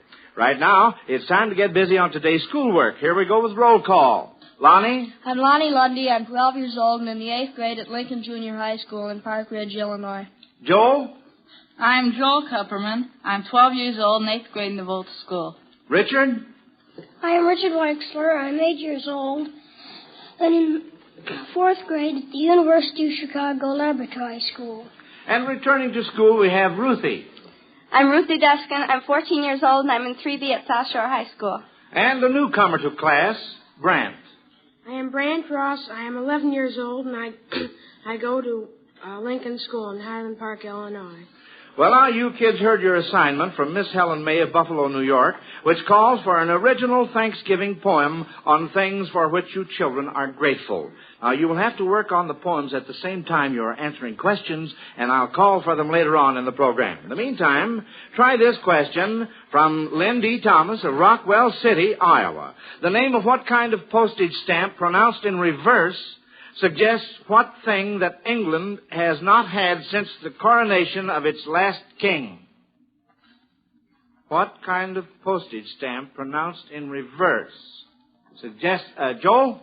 It'll be airmail. In reverse, that's mail air. Mail air. Absolutely right. Good boy, Joel. Nice going. That's the right answer. And we're giving Lynn D. Thomas of Rockwell City, Iowa, a fine Zenith transoceanic shortwave radio for sending in that question. Friends, one of these outstanding portable radios is always Alka-Seltzer's reward when the quiz kids answer your question correctly. If they miss, Alka-Seltzer's reward is the magnificent Zenith radio phonograph combination with the new Cobra tone arm and 2 FM bands. Either Zenith radio is a set you'll be proud to own, so get your questions in. Send them to Quiz Kids, Chicago. All right, here we go with more questions. Carl B. Bluegee of Tacoma, Washington, sent in this question. What professional football teams might be opposing each other if you read in the stars that Leo was opposing Aries? Lonnie. Well, Leo... Well, there's a player on the Philadelphia Eagles named Leo, but that's beside the point. Well, Leo and Aries are constellations in the sky, and Leo is a lion. Yes. A sign for lion, so that's the Detroit Lions, and Aries is a ram. So that's the Los Angeles Rams. So that's very good. That's right, Lonnie. Yes, sure.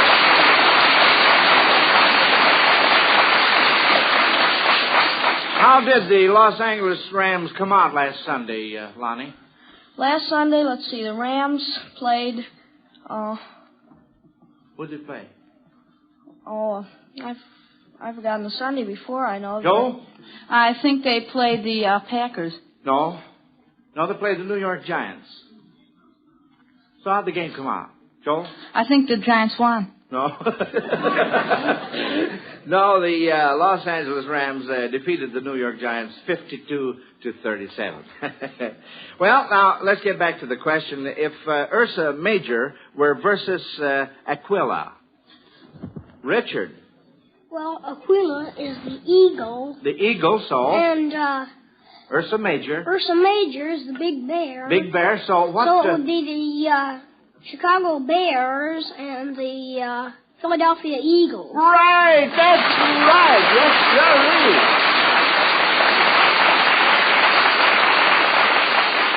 Oh, by the way, how did the Chicago Bears come out last Sunday? Does anyone know? Lonnie? They beat the Green Bay Packers 7-6, and the other team, the Eagles, also won their game. I think it was against the Reds or the Boston Yanks. Oh, you don't know. Joe, what?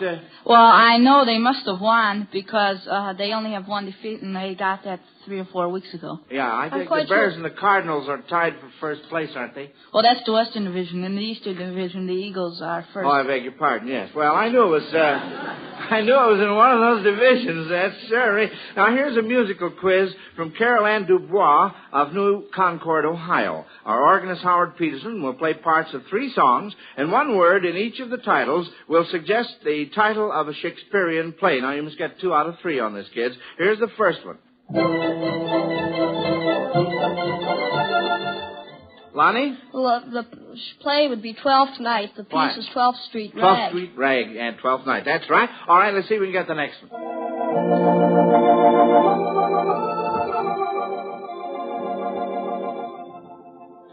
Lonnie? That's I'll See You in My Dream, so it'd be A Midsummer Night's Dream. Very good, Lonnie. Very good. And here's the last one.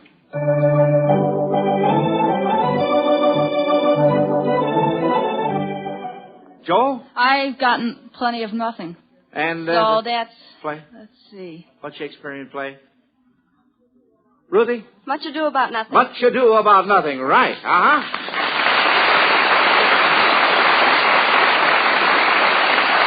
Before we take up this next question, a word from Bob Murphy. Yes, Joe, and this word is directed to all of you folks who have never tried Alka-Seltzer for the relief of headaches. Now, the next time you have a headache or someone in your family has one, just drop 1 or 2 Alka-Seltzer tablets into a glass of water. Watch it bubble up and dissolve, then drink it.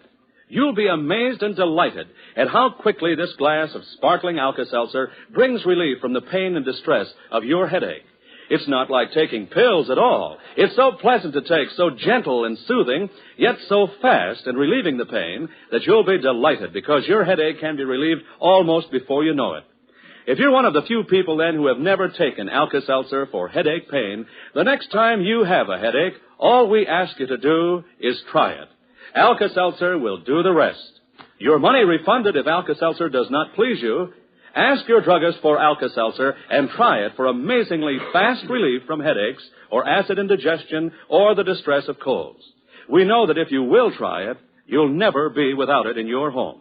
There is nothing quite like Alka-Seltzer. And now, kids, here's a short and sweet question from Mrs. John Dahl of Rocky Ford, Colorado.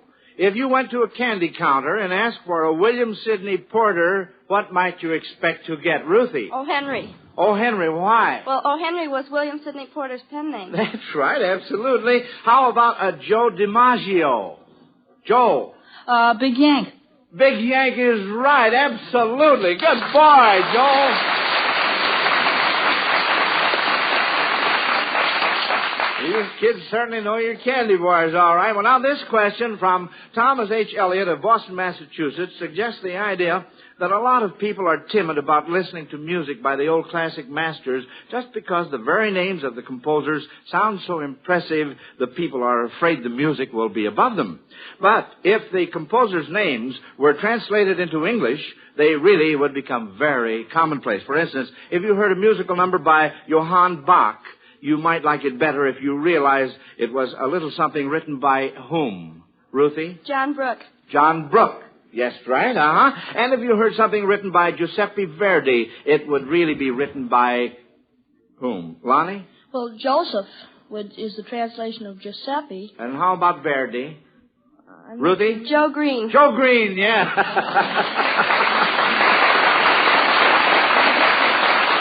William R. Sewell of New York City has sent in this little nature study, kids. If you had to assort the following creatures according to whether they were insects or amphibians, how would you classify them? The first one is a newt. Richard? Amphibian. Amphibian is right, How about a cecropia? Richard again. Insect. Insect, that's right, because it's a moth. And now then, kids, I'm going to hold up this next question for a minute while we talk to the boys and girls listening in about the Quiz Kids' 4th Annual Best Teacher Contest. Now, as we told you last Sunday, this year's contest is bigger and better than ever. Why, say, just think of it. You high school and elementary students have a chance to win a $1,000 United States security bond for writing a letter about your favorite teacher. Yes, that's the great first prize offered by our sponsor, the Miles Laboratories, in this year's Best Teacher Contest. Altogether, there are 553 prizes for students this year. Besides that $1,000 United States security bond for the best letter, there are 2 $500 United States security bonds for the next 2 best letters.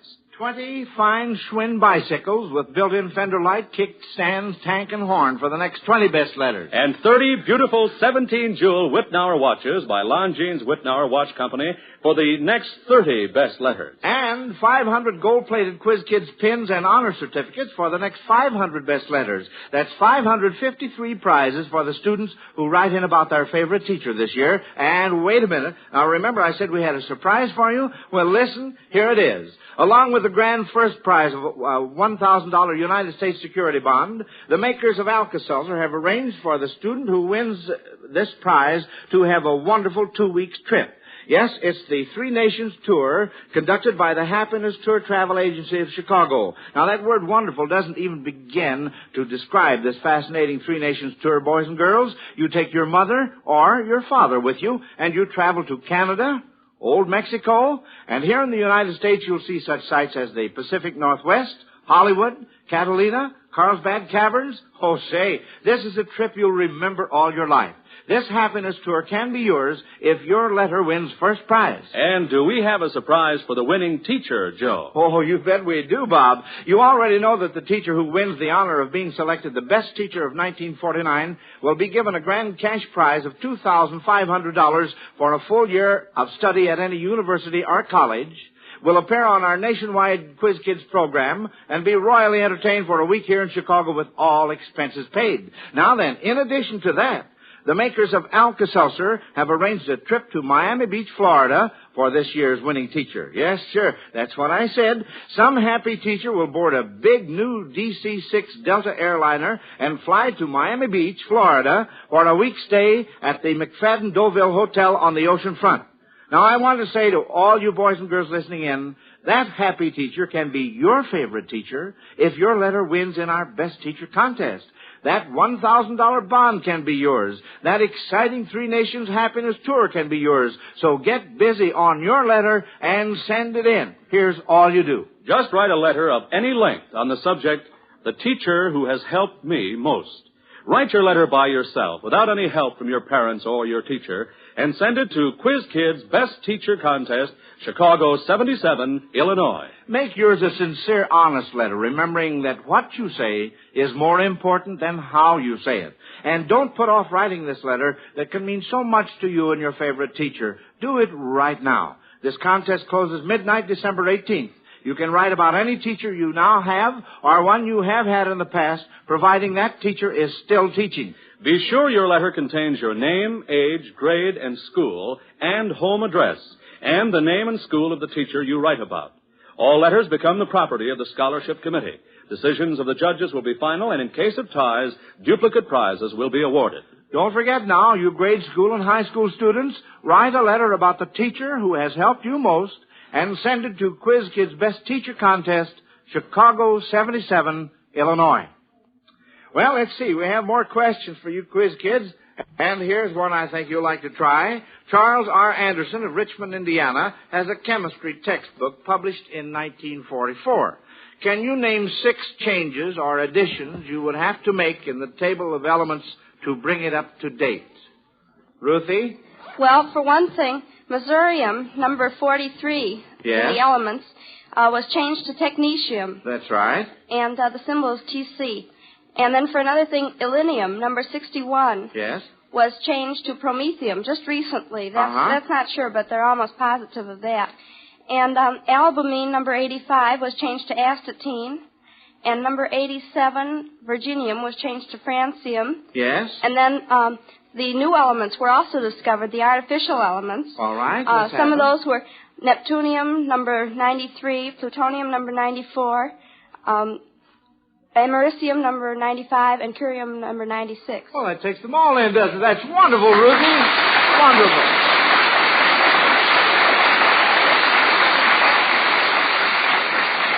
Only asked for 6, and you gave me 2 times 4, which is 8. And, you know, that's certainly interesting, especially about the new ones. It reminds me of the thrill we all had a few years ago when Dr. Glenn T. Seaborg, right here on the Quiz Kids program, made his first public announcement of the discovery of elements americium and curium. All right, now the next question from our Alka-Seltzer question box is a quickie from Ethel M. Smith of West Hartford, Connecticut. There are 16 men on a side, and one of the 16 is a woman. What is the game? Richard? It would be chess. Chess, absolutely. Yes, sirree.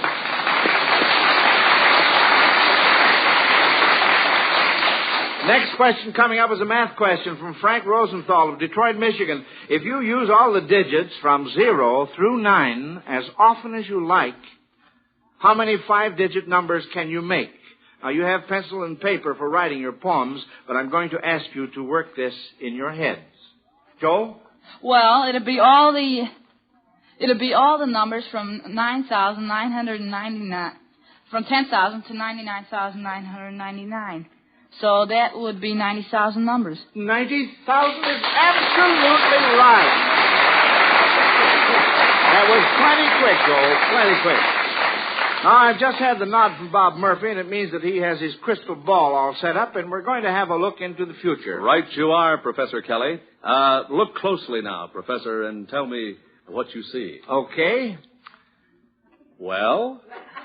Yes, I'm trying, Bob, but, well, it's a little hazy, don't you think? Oh, come now, Professor. Surely you can see that golden brown turkey, that cranberry sauce, those candied sweet potatoes, and those great big pieces of pumpkin pie. I've got it. It's a Thanksgiving dinner. Oh, you bet it is, Joe, and what a feast.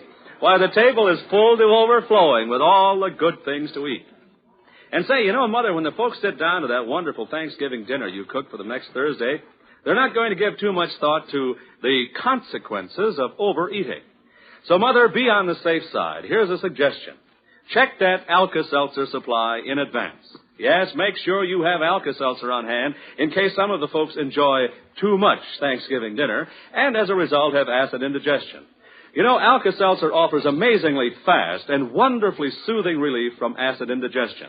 In fact, thousands of folks agree there's nothing quite like Alka-Seltzer. It's a refreshing, sparkling solution that's as far from a bitter dose of medicine as anything you can imagine. So check that Alka-Seltzer supply. If those tablets are down to 4, remember, it's time to buy some more. And say, buy an extra package, too. That's the wisest thing to do. Well, now, kids, it's time for a little fun. And since so many of our listeners enjoyed hearing little Richard Weixler ask a riddle last week, I'm going to ask him if he has another one to try us on. Can you think of another riddle, Richard? Remember, you stumped us last week, and I think we ought to have another chance. I have one, Mr. Kelly. Oh, have you got one? Oh, fine. What runs and runs and runs on one leg? What runs and runs and runs on one leg? Oh, say, there is a super double duper. Lonnie? A stocking. The what? A stocking. Stocking. Is That's that right, Richard? Lonnie. Huh? That's right. Oh, we got it! Hooray for ourselves! Oh, dear. Ah, well, now that makes us even Steven, doesn't it? Wish I'd have thought of that myself. Well, here we go. I'll tell you what. Let's see what you quiz kids have written for your Thanksgiving poem assignment, which I gave you at the beginning of today's question session. Are we all set? Let's see. We have 2 hands up, and Ruthie's still working on. All right. Well, you go ahead. We start off with Lonnie. Well, this is rather short. For trees and flowers and singing birds, for books of learning so full of words, for schools and churches and everything, my thanks today I gratefully sing. Fine, Lonnie. That was very, very fine. And now then, how about you, Joel? We should be thankful for that in these days of strife and war, we live in a free country where after election great, there is no hate. And no, I can't read my own writing. And no, unlike some countries, revolutions and bitterness is fate. All right, fine, Joel. And, Brant, how about you, son? I haven't finished yet. Oh, haven't you finished? Ruthie? I'm grateful for so many things. It's really hard to say which ones to put into this poem to tell to you today. The very most important thing that ever came to me is being born in the USA, the very best place to be. Why, what if you or I were born beneath the Nazi yoke? I'm sure we wouldn't laugh it off as if it were a joke. And this Thanksgiving, we'd enjoy that turkey in the pan much more if they could have one, too. Let's help them all we can. Oh, say that.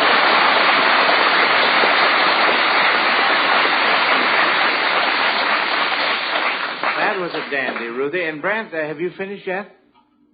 I'm still stuck on the 4th line. On the 4th line. Well, I know how that goes. That's the way I write my poetry, too. Richard, how about you, son? I'm stuck like Brant. Oh, you're stuck like Brant, huh? Well, let's see. Now, maybe the two of you fellas could get together and help each other out. Well, what is your poem about, Richard? Why don't you tell it just in words what you're thankful for? I'm very thankful to be able to live in the USA and not to have to live in some country where there's war and stuff like that. Yeah. And what else? I'm glad to have a good mother and father and to go to a good school and have good teachers there. And money. And I'm also very thankful to be a quiz kid. Attaboy, Ricky. There we go.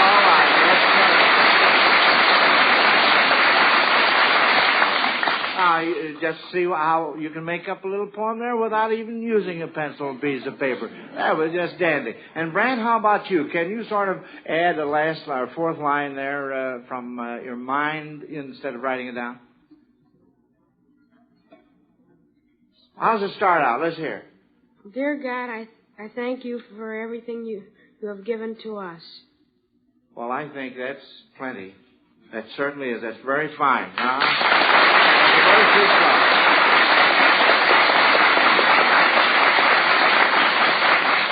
I'm pretty sure we're all very, very thankful. Now, here's a question here. Hugh Thompson of Dwight, Illinois, wants to hear a little discussion on this question, kids. Do you think it would be fairer to discontinue the Electoral College and let the candidate who wins the most popular votes be the winner in future elections?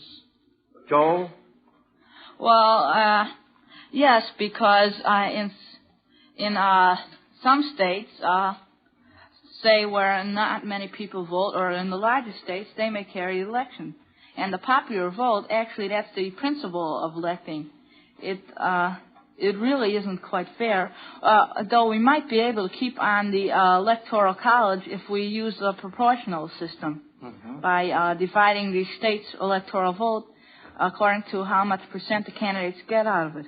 Yes, That sounds very logical. And Ruthie? Well, I think we should definitely discontinue the Electoral College unless we use something like Joel said, because it's sort of, well, like a farce or hypocritical to do something like this and then say that we have a really free election, because there are possible cases where you can, a candidate can win more votes and yet lose the election. It doesn't usually happen, but still, it's the principle of the thing. Yes, And Lonnie? Well, there are points for both sides. If we did continue the Electoral College, there might be many minority parties springing up, like in France, and no party would really gain enough control to really run the country effectively. But, on the other hand, a state like Nevada or some state with a small amount of electoral votes carries too much power. As Joel says, if, for instance, if Nevada gets 3 electoral votes, California should have around 300, but so it's not divided proportionally that way. And as Joel said, I think it would be better if the states were divided. And Joel, did you want to add something to this? Well, the best example against the whole thing would be the election of 1876, where there were 2 candidates, Hayes Republican and Tilden Democrat.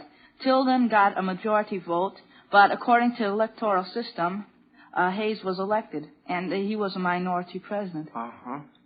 So that could happen again. Yes, it could. Well, I think that we've had a very nice discussion on this, and I'm sure Mr. Thompson of Dwight, Illinois, is very, very happy with the outcome. Now, Harry McDonald of Chicago wants to turn the tables on this question. He wants you youngsters to pretend you are at the opera, but instead of someone's asking if there's a doctor in the house, you are to tell if there is a doctor in the opera. Now, suppose you were singing the opera La Traviata. Would you find a doctor in this opera? Ruthie? I don't think so. You don't think so? I don't know of a doctor in it. Joel, what were you going to say? When Viola is dying at the end of the opera, there's a doctor in attendance on her. That's right. His name is Dr. what? That's beside the point. But there is a doctor in the opera. His name is Dr. Grenville. And now suppose you were attending the opera, The Marriage of Figaro. Would you find a doctor in the opera? Joel? Well, that was the doctor that, I don't know exactly his name. It began with B, I think Basilio, that was always helping this uncle to try to marry his ward. Yes, ward. His name was Dr. Bartola. Oh. Well, there's the bell. And, of course, you all know what that means. It's time to question the judges and see who won this afternoon. I will give them a chance to add up the scores. And while we're waiting, here's an important message about one-a-day brand vitamins. Have you had your vitamins today? Are you giving your family the protection of one-a-day brand multiple vitamins for the winter months ahead? You buy winter coats and warm clothing as insurance against winter weather. But by all means, remember your wintertime vitamin insurance, too. Can you be sure that your diet is not low in vitamins? Don't take chances. Be sure. Take one a-day brand multiple vitamin capsule every day this winter. easy to take, low in cost. That large family-size package of 120 capsules costs only $3.50. The 60-capsule package, only $2. So ask your druggist for one-a-day brand multiple vitamin capsules. All right, attention, quiz kids. Here are your report cards. Now, as I read your grades, remember that whether you win or lose, you will each receive a $100 security bond from the makers of Alka-Seltzer to help you with your future education. And remember, too, that we take into consideration your age as well as the number of correct answers you gave in determining your grades. After doing that, the judges say that as a class, well, we didn't miss any questions today. Yes, sir. Just like last Sunday, we didn't miss any. And Joel and Ruthie tied for first, and Lonnie and Richard tied for third. So we'll see you four back in school next Sunday in competition with Patrick Conlon, age 11. Now, I hope all of you folks will be with us next Sunday when our special guest will be Dr. Philip S. Moore of Notre Dame University, who will speak to us from far-off Australia.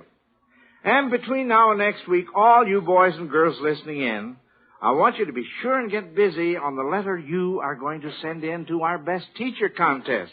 Yes, sirree, I want every one of you to have a chance at winning one of the wonderful prizes, and your letter will give you that chance.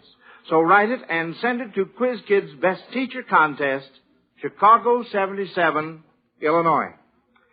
And now, until we call class to order next Sunday, this is Joe Kelly dismissing the Quiz Kids. Goodbye, kids. Bye, Mr. Kelly.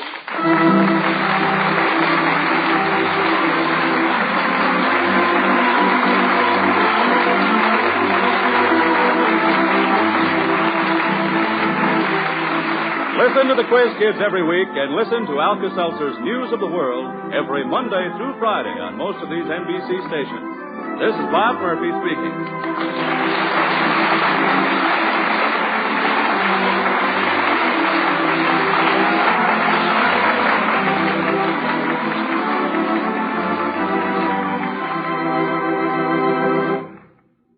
This is NBC, the national broadcasting company.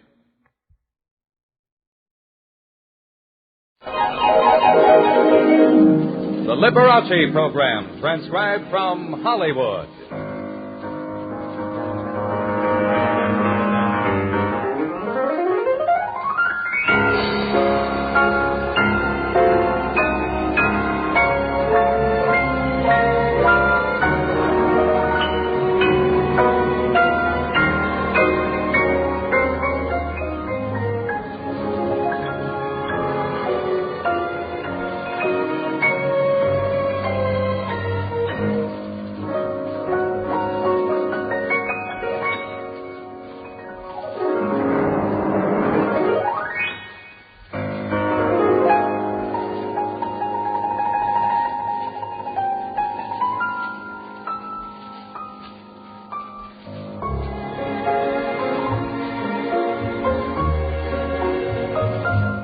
I don't care if it's August, December, or June, for my heart sings a wonderful tune as long as you care for me.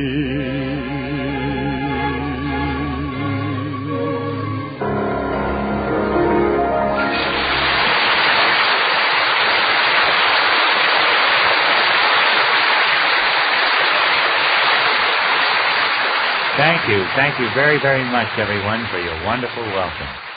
It sure is nice to be able to spend the Thanksgiving season with all of you folks. And when we think of Thanksgiving, what's the first thing we think of? A turkey. We would like to dish up a little turkey for you right now. A very musical kind of a turkey with all the trimmings. And it's turkey in the straw with variations.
Okay, George, you've heard my variations. Now, how about all of you joining me in really giving this turkey a send-off?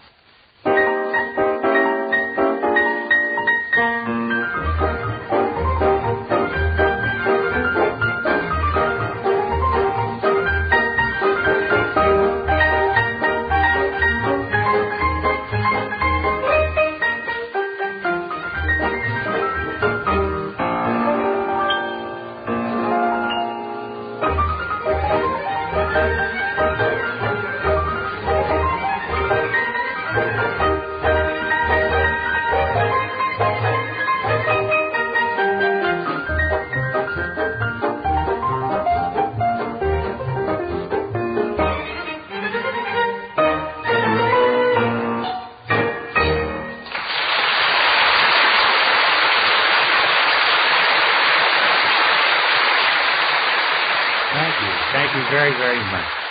I'll be back in just a moment, ladies and gentlemen, with a very beautiful song that expresses the harvest at this time of year. But first, here's a word from our sponsor.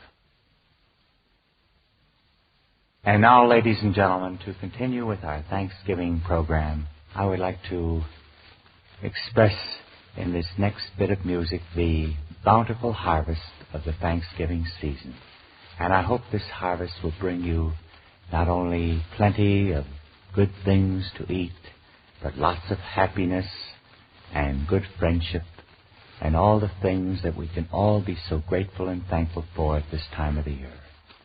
And along with this thought, here is that old favorite, Shine On, Harvest Moon.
Thank you very much, everyone.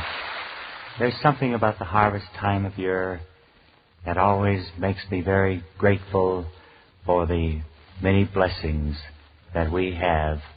The blessing of a golden harvest and the wonderful food on our tables at Thanksgiving time. But more than that, I am thankful for the many blessings that people like you have given not only to me, but to all the members of my family. And I can find no more appropriate time than Thanksgiving to express this in a very beautiful song called Bless This House.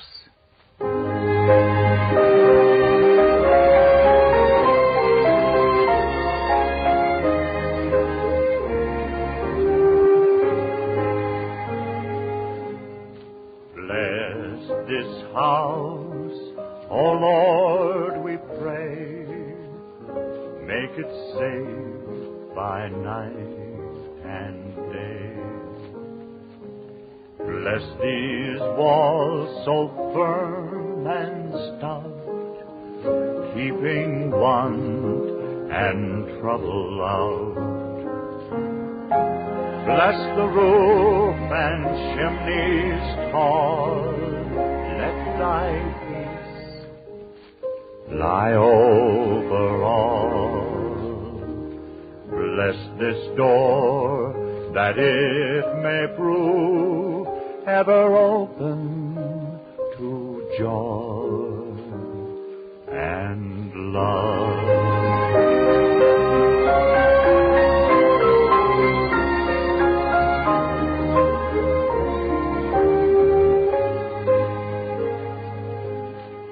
Bless these windows shining bright, letting in God's heavenly light. Bless the hearth a-blazing there, with smoke ascending like a prayer. Bless the folk who dwell within, keep them pure and free from sin. Bless us all, that we may be fit, O Lord, to dwell with Thee. Bless us all, that one day we may dwell, O Lord, with Thee.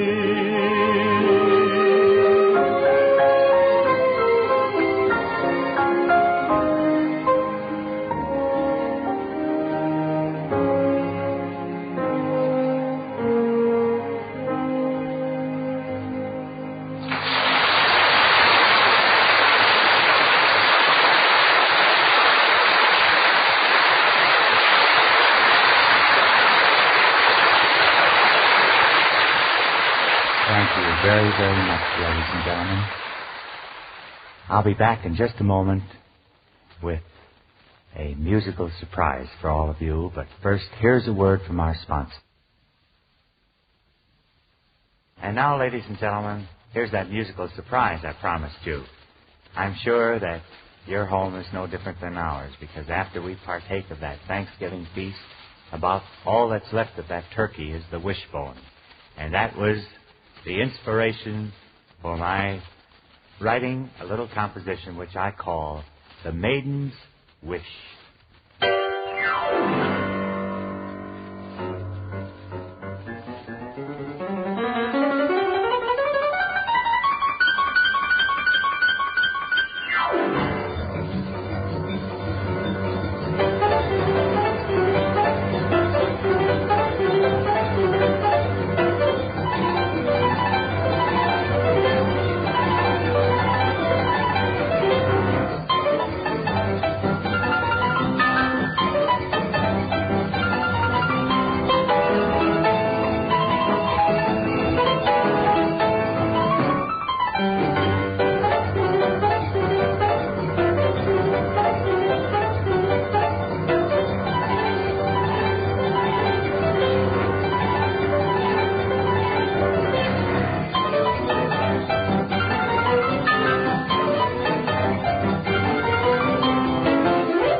Thank you. Thank you very, very much. I'm glad you like my little composition.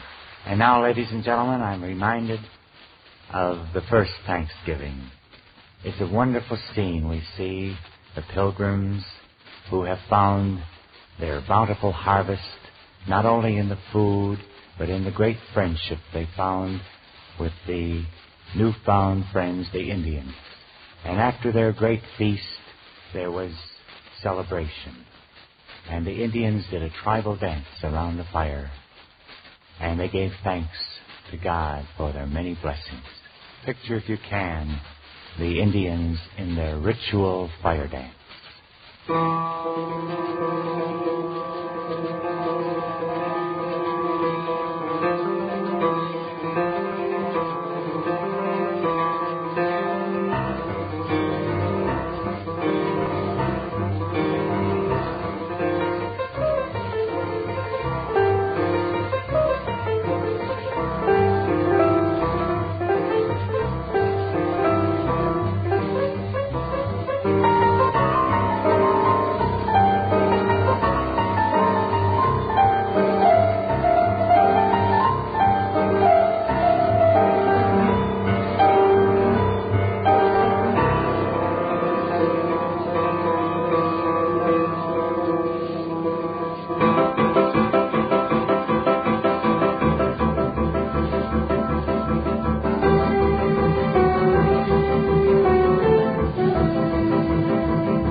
You know, ladies and gentlemen, we've been talking about Thanksgiving and feasts and turkeys and all of that, and I can see that all the boys in the band are just drooling. Well, I'll tell you what I'll do, fellas. Right after the show, you can come out of my house. How about that? Would you like to?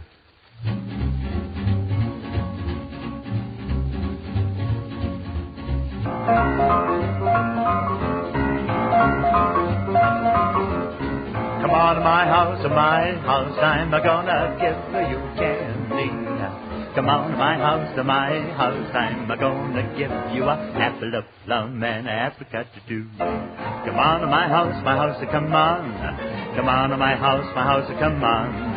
Come on to my house, I'm gonna give you bakes and the dates and the grapes and the cake. Hey, come on to my house, come on.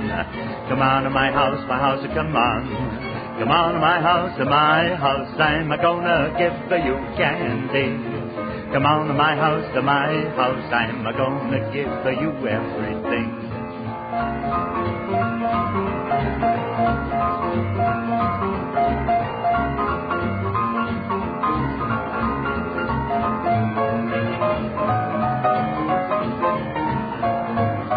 A marriage ring and a pomegranate too. Peach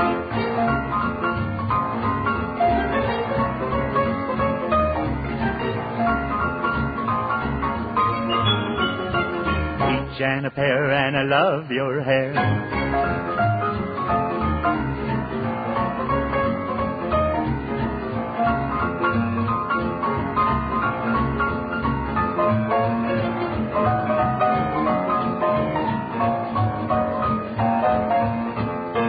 My house, I'm gonna give you candy.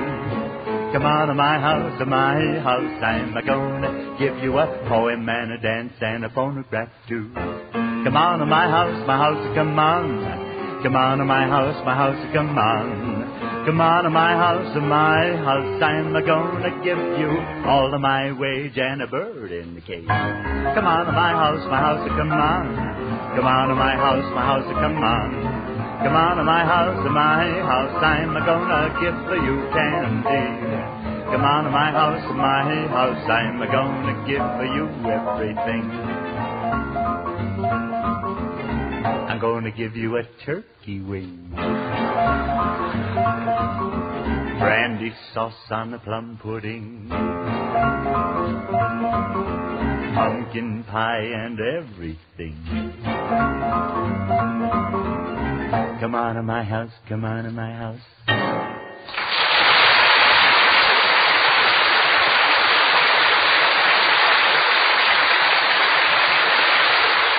Thank you very, very much, everyone.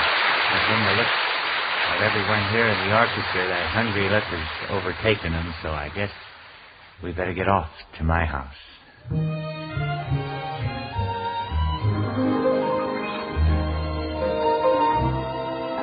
Well, ladies and gentlemen, I want to thank you for allowing us the privilege of coming into your home this Thanksgiving season.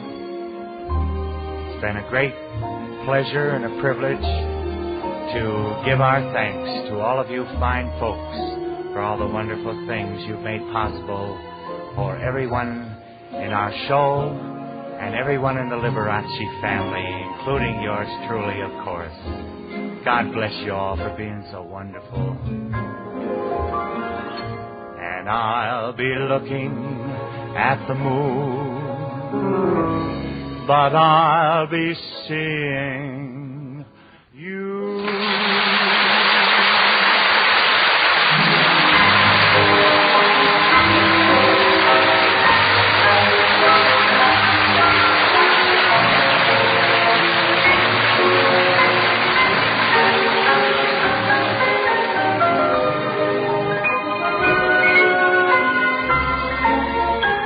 This is Bill Layton speaking. The Liberace Program was produced and transcribed in Hollywood by International Artists Limited and directed by Lowell Frank.